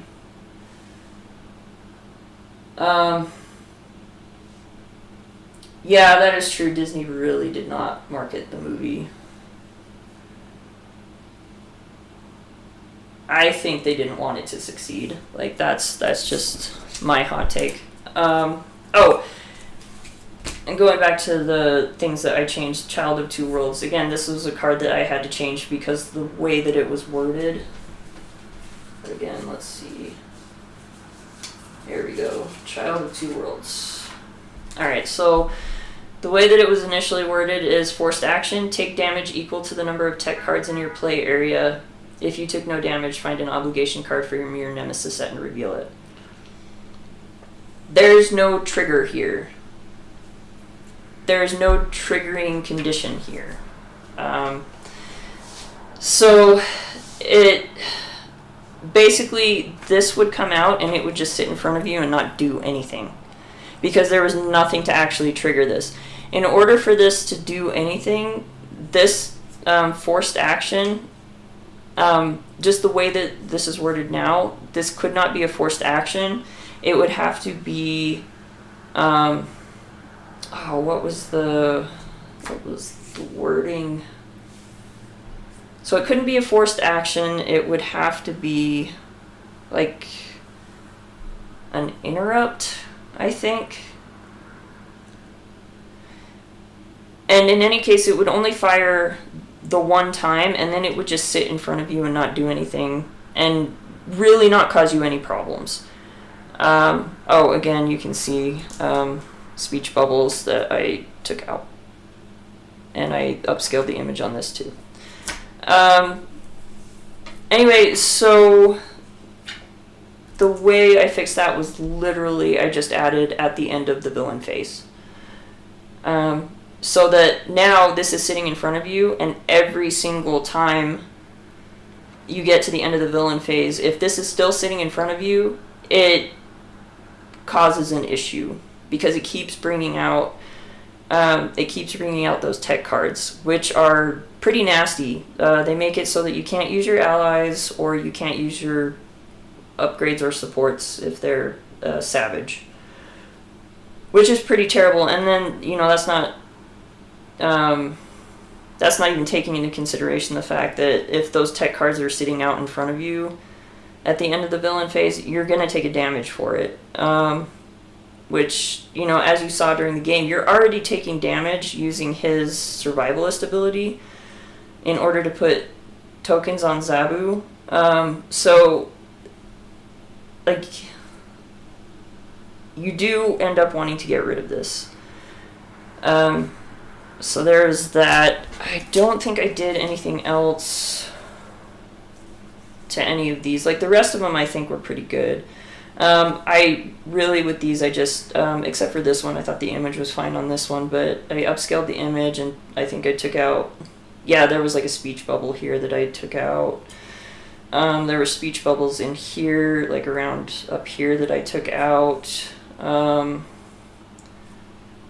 Urban jungle, I just kind of recentered the picture a little. I think I took a speech bubble out here, or maybe it was over here. Anyway, so those are the kind of changes I made. Changes that I want to make now. We'll start with these. I don't have the cards on me to compare. I know that there's at least one hero that has thwarting and or attack cards that both, I guess Hercules is probably kind of an analog. I saw the Solomon Kane movie and I love it. I really like that movie. And I have the Conan books and I have the Solomon Kane books. I haven't read them yet though. Those are on my list of things to read. And I also want to go back and read Conan because I really like Conan as well. This deck, I think there are very minor tweaks that need to be made with this deck. So going back to these, they should have some very baseline level of threat removal or damage dealing with the card, because for them to cost 2 and then only do if all you have out is Ka-Zar and you're paying 2 for Savage Assault, which is deal X damage to an enemy where X is the combined attack value of all Savage characters in play. If you just have Ka-Zar, you don't have his knife out, it's just Ka-Zar, you're paying 2 for 1 damage, which is just awful. 2 for 2 damage is not good either. 2 for 3 damage, not really good. 2 for 4 damage, now you're starting to get to where it should be. So I think these need to have some sort of a baseline threat removal where you deal say 2 damage, deal 2 damage to an enemy plus X, where X is the combined attack value of all Savage characters in play. Because then at least, even if all you have out is Ka-Zar, it's 2 for 3, which again is not very good as far as the damage curve goes, but it's much more usable than 2 for 1. So I think that's one thing that needs to be changed. I also think, as I mentioned, most of his kit should probably be Savage cards. I think that all of his events need to be traded as Savage cards. And then part of the reasoning behind that is because you have Ka-Zar's Treehouse right now only has 1, 2, 3, 4, 5, 6. It's got 6 targets, 8 if you include the 2 team-up cards that I designed. But within his kit, it's only got 6 cards that it can target, which is, it's not bad. But at the same time, like, when you're really needing to do damage, or like you need that back in your, or you need thwarting back in your deck, it would be really nice to be able to use his treehouse to go and, say, put Primal Tracking back in the deck, or, you know, a Savage Assault back in the deck, or, you know, you've got, you're set up with all of your allies. You're reasonably certain that you're going to have some creatures in front of you. You should be able to go grab a Stampede and get it back in your deck. You know, and this is not unprecedented. Again, Iceman's kit is mostly ice cards. And, you know, he has ways to shuffle those back into the deck. So I really think that all 6 of these need to be Savage traded. I think this is okay, just being a skill. That's just fine. His knife, I don't know. And the treehouse, I'm not sure. Like, I'm not sure if this should be Savage traded or not. It is Savage traded, but I'm not sure. But, I mean, he's got this, like, his Savage Essence card, which is after Ka-Zar takes damage via Survivalist, exhaust any number of Savage cards you control. Heal 1 damage from Ka-Zar for each card exhausted this way. See, these being Savage traded would not affect this, because they're events, so you play them and they immediately go to discard. This is talking about cards in play, and we've got both Jungle Vines, all 3 of our allies, Ka-Zar's Treehouse. This is actually Savage traded. The Savage Land is Savage traded. Ka-Zar is Savage traded. So, I don't know, maybe Ka-Zar's Knife could also stand to be Savage traded. Maybe I'll toy with that a little bit and see if that's a little bit too much, but I mean, I really think that most of his kit should have the Savage trait, particularly since this is the only deck like that is a trait, as far as I know. I'm not super big into the fan made stuff. So I don't know. It's entirely possible that there's another hero that, you know, somebody just also decided to use the Savage trait for. Maybe they mean it in kind of a different way, because it's not like all the people who are designing heroes get together and, you know, talk about the traits that they're giving their heroes. But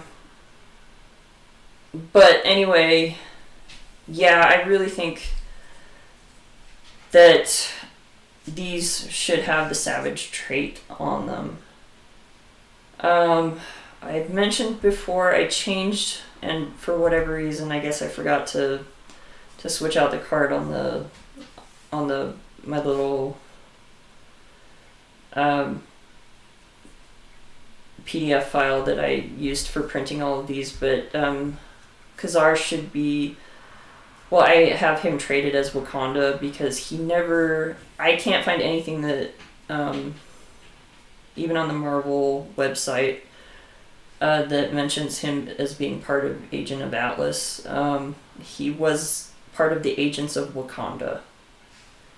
So I think there was a little bit of a mix-up there when the guy did the traits for that. So I would remove Agent of Atlas and switch it with Wakanda. And doing that, now I kind of want to play a game with him where he is he's using the Dora Milaje, like, just to see how that works. But other than that, and then, like, you know, again, putting these at like a base, amount of damage or threat removal. I think these need that. I think this also needs to do more damage, or at least do this damage as kind of an area of effect, as opposed to deal damage among enemies. I really think this should be choose a player, deal damage to all enemies engaged with that player equal to the number of cards exhausted or discarded. I think that would make more sense for this card. And then Flight of Passage, I think Flight of Passage is fine the way it is. I know I didn't get to play that this game. I'm trying to think if there is anything else really that kind of jumped out at me that needed changing, or that I think needs a little bit more tweaking. Oh, yes. Okay. Instinctive Adaption. Alright, so this is actually kind of a cool card, and this is a card that he added to the deck after I commented when he posted this on Reddit. He posted this deck on Reddit. And the Savage Land as a support is a permanent. I guess in the initial design, this was not a permanent. This was actually part of the deck. But he made it a permanent.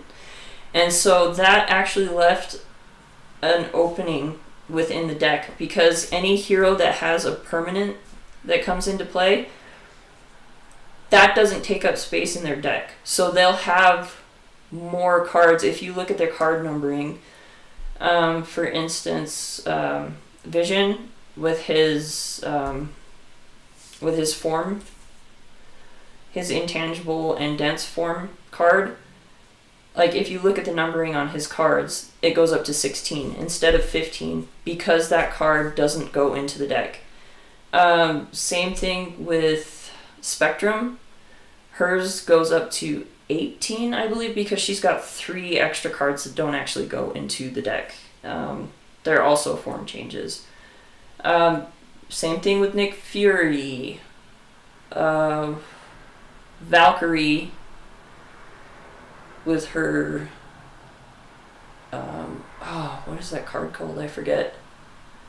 Anyway, so he had actually 1 extra spot in the deck, and I pointed that out, and so he's like, oh yeah, and he's like on it, and so he created this card, which is actually a pretty cool card. It's a hero action. Discard up to 3 hero cards from your hand, and then it's a cost arrow. Add or remove an adaptation counter here for each card discarded this way. If this card has 1 counter, Ka-Zar gets +1 defense. Or if this card has 2 counters, Ka-Zar gets +1 attack. Or if this card has 3 counters, Ka-Zar gets +1 thwart.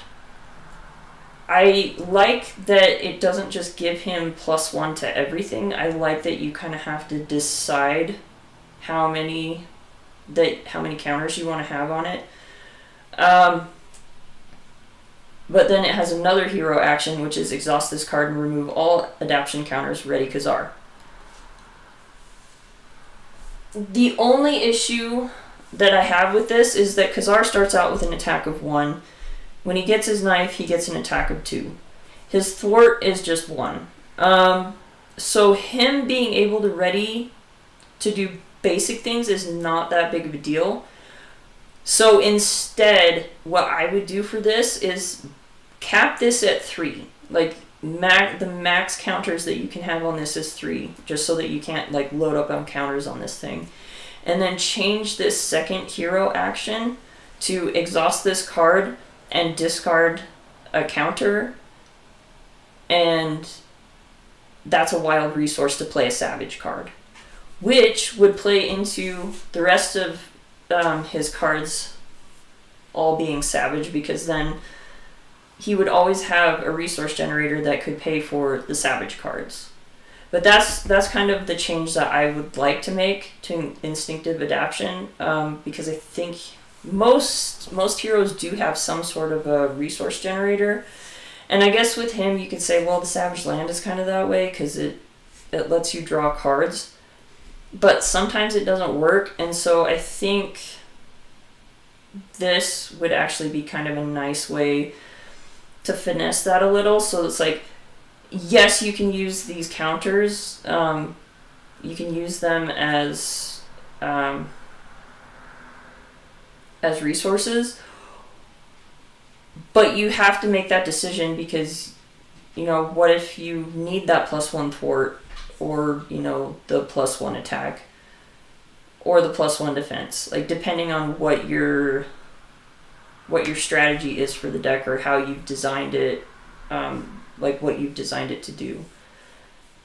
So I think that this would actually be better as like being able to do this stuff, but then also be a resource generator. And, it gives you that choice of what to do. But yeah, I don't know.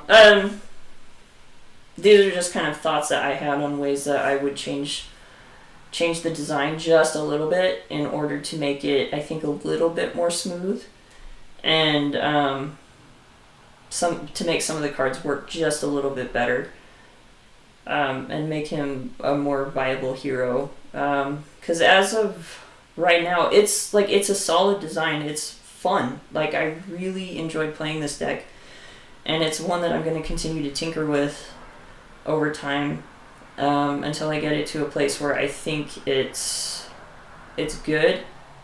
And like, I sincerely hope that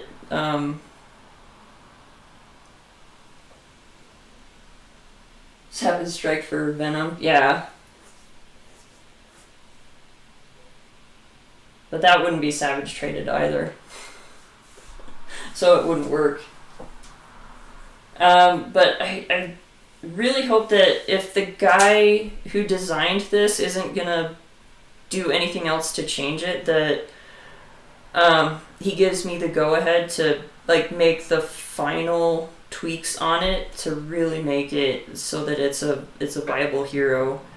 I don't know that anybody else is ever gonna get into this hero as much as I have, again, just because of my love of Tarzan.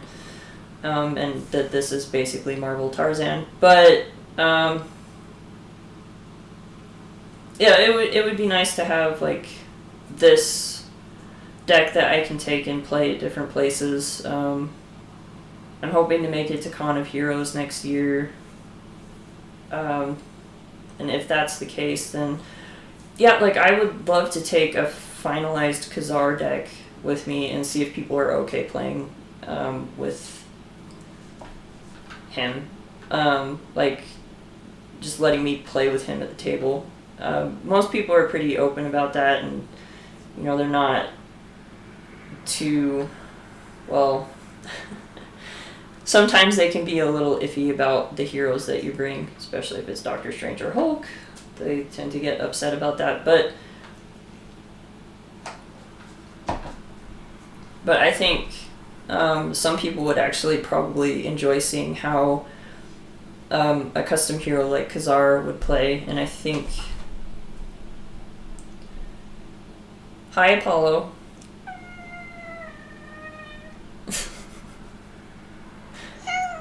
Hi, buddy. Come here. Come here. This is Apollo. Hi, buddy.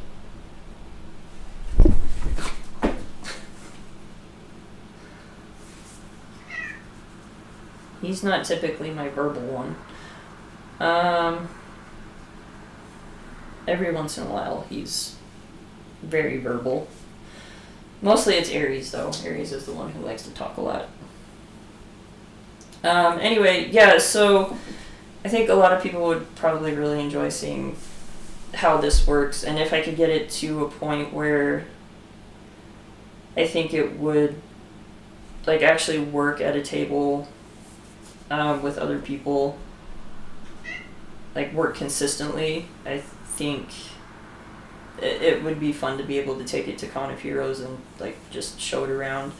And again, like I will never ever take credit for the actual design of the hero. Again, I did not design this. I just want to make that perfectly and like abundantly clear.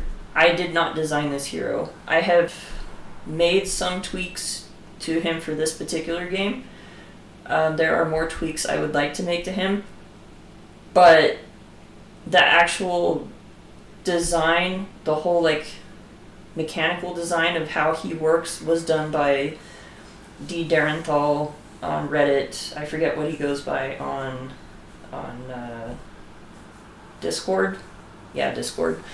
I forget what he goes by on Discord's Marshmallow something, but anyway, yeah, I've just like tweaked it to just make it a little bit more in line with like some of the wording, to more in line with actually how the wording for Marvel Champions games tend to, or Marvel Champions heroes tend to be. And then also, again, like there are some tweaks that I would like to make just to, I think, smooth out how he works as a hero. But otherwise, like, he's a lot of fun. Like, I've had a lot of fun playing Ka-Zar. And I would actually like to see more cards designed that would fit with how you would, want to build a deck for him, or like if you want to be super thematic, like I've been thinking about as I'm reading through that massive omnibus, seeing if I can pick out more allies that I could, maybe design in like as custom aspect cards.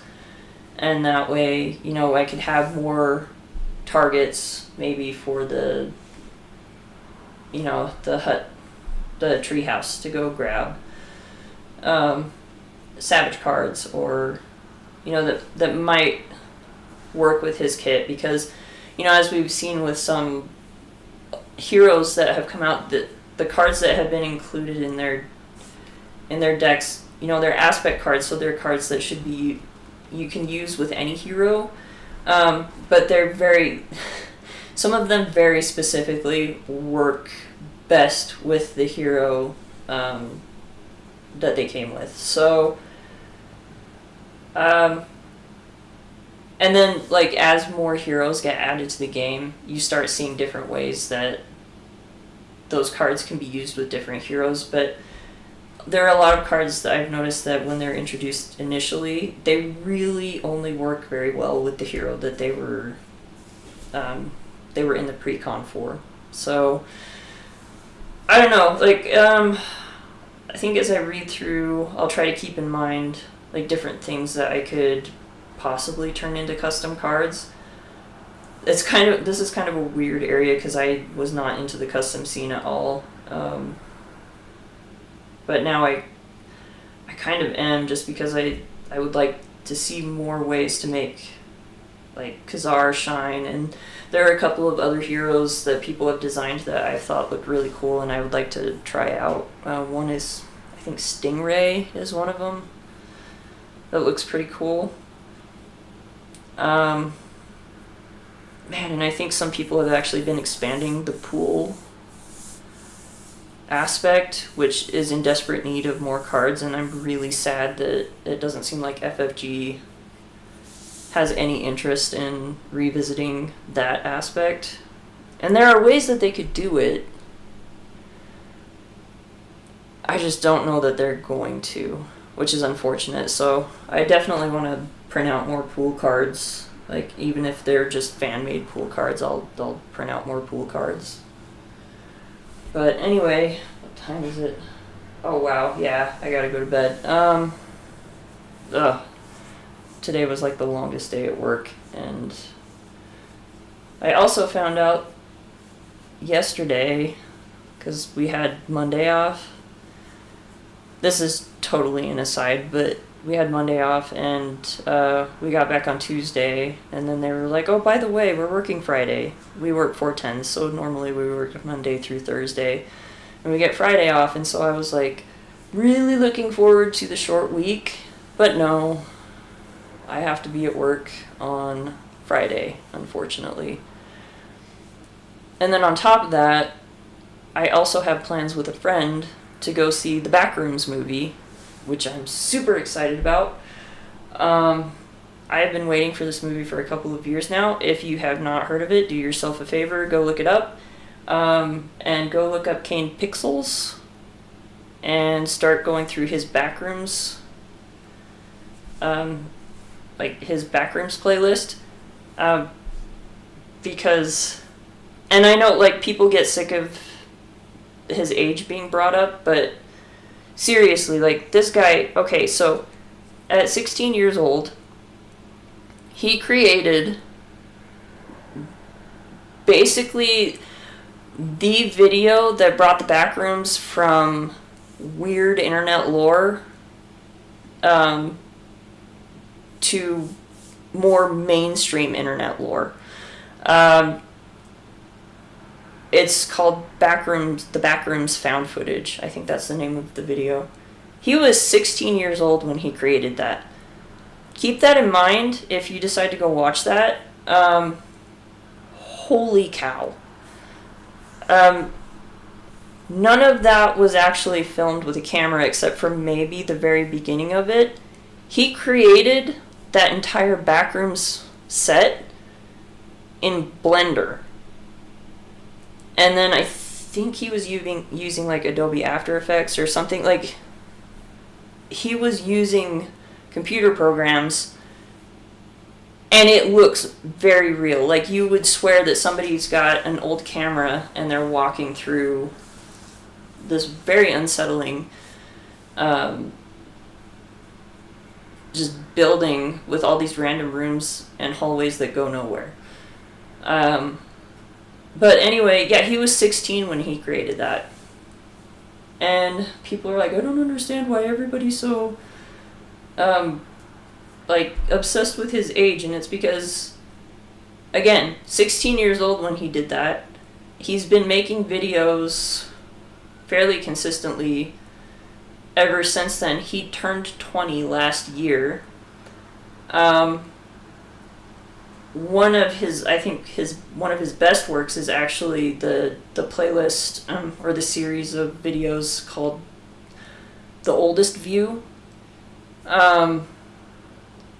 Like, he has this innate understanding of how to unsettle you, and to just like build tension, and it's so unusual for somebody his age.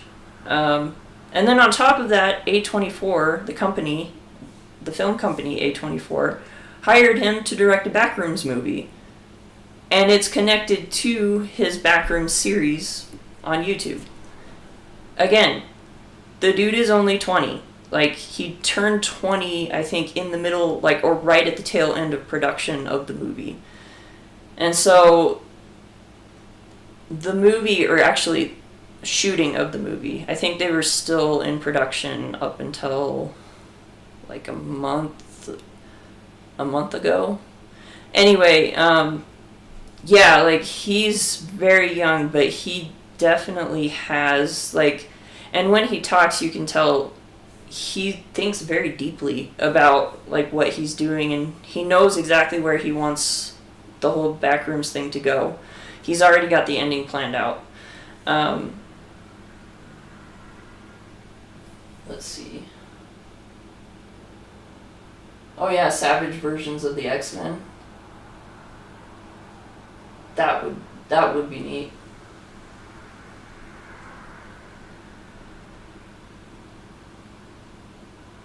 Oh yeah, with Backrooms and stuff. Yeah, it's like the liminal spaces thing is,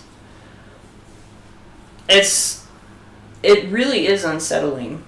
And so yeah, for Kane Parsons, the kid, the director of the Backrooms movie, like, he's just, the guy is talented. And so when they announced that he was actually going to make a movie, I was super excited, and I've been waiting a couple of years for this to finally come out. And so I was a little upset that we got told that we're working on Friday, because now, like, I pretty much have to rush home after work, change, take my dog out, feed her, and then jump in my car and immediately drive to the theater and hope that I don't run into traffic. I'm really hoping that either we get let out early or my boss is super nice and he lets me leave by 4. Because I've had this planned for a while now with my friend. But anyway, yeah, that's not about Marvel Champions, so we'll end this stream here. But anyway, yeah, I'm gonna do more work on this Ka-Zar, like just my personal version, I guess, of this Ka-Zar, until I find out if the guy who actually did the actual design of the hero is going to do anything more with it, and if not, then I'll ask for his blessing to basically just tweak it in ways that I think will make it actually better, more viable hero. And I mean, if other people would like to play it, that would be super awesome. I'd love to see other people playing it. I don't really expect that to be the case, but I mean, that would be pretty cool. But anyway, yeah, I hope you guys have a good night, and add Sauron as a mod. Yeah, that was actually one of the mods that I had initially put in when I tried Klaw initially with him. I did Savage Land and Sauron, and wow, that really kicked my butt. Because I did see that Ka-Zar has had run-ins with Sauron.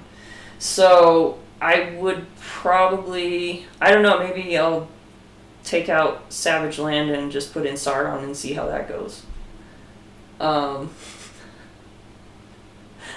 Not quite sure, but we'll see how that goes. But anyway, yeah, I gotta take my dog out for the night, and I gotta get to bed. I gotta do some reading too. So, anyway, yeah, I hope you guys have a good night. Play some Marvel Champions, and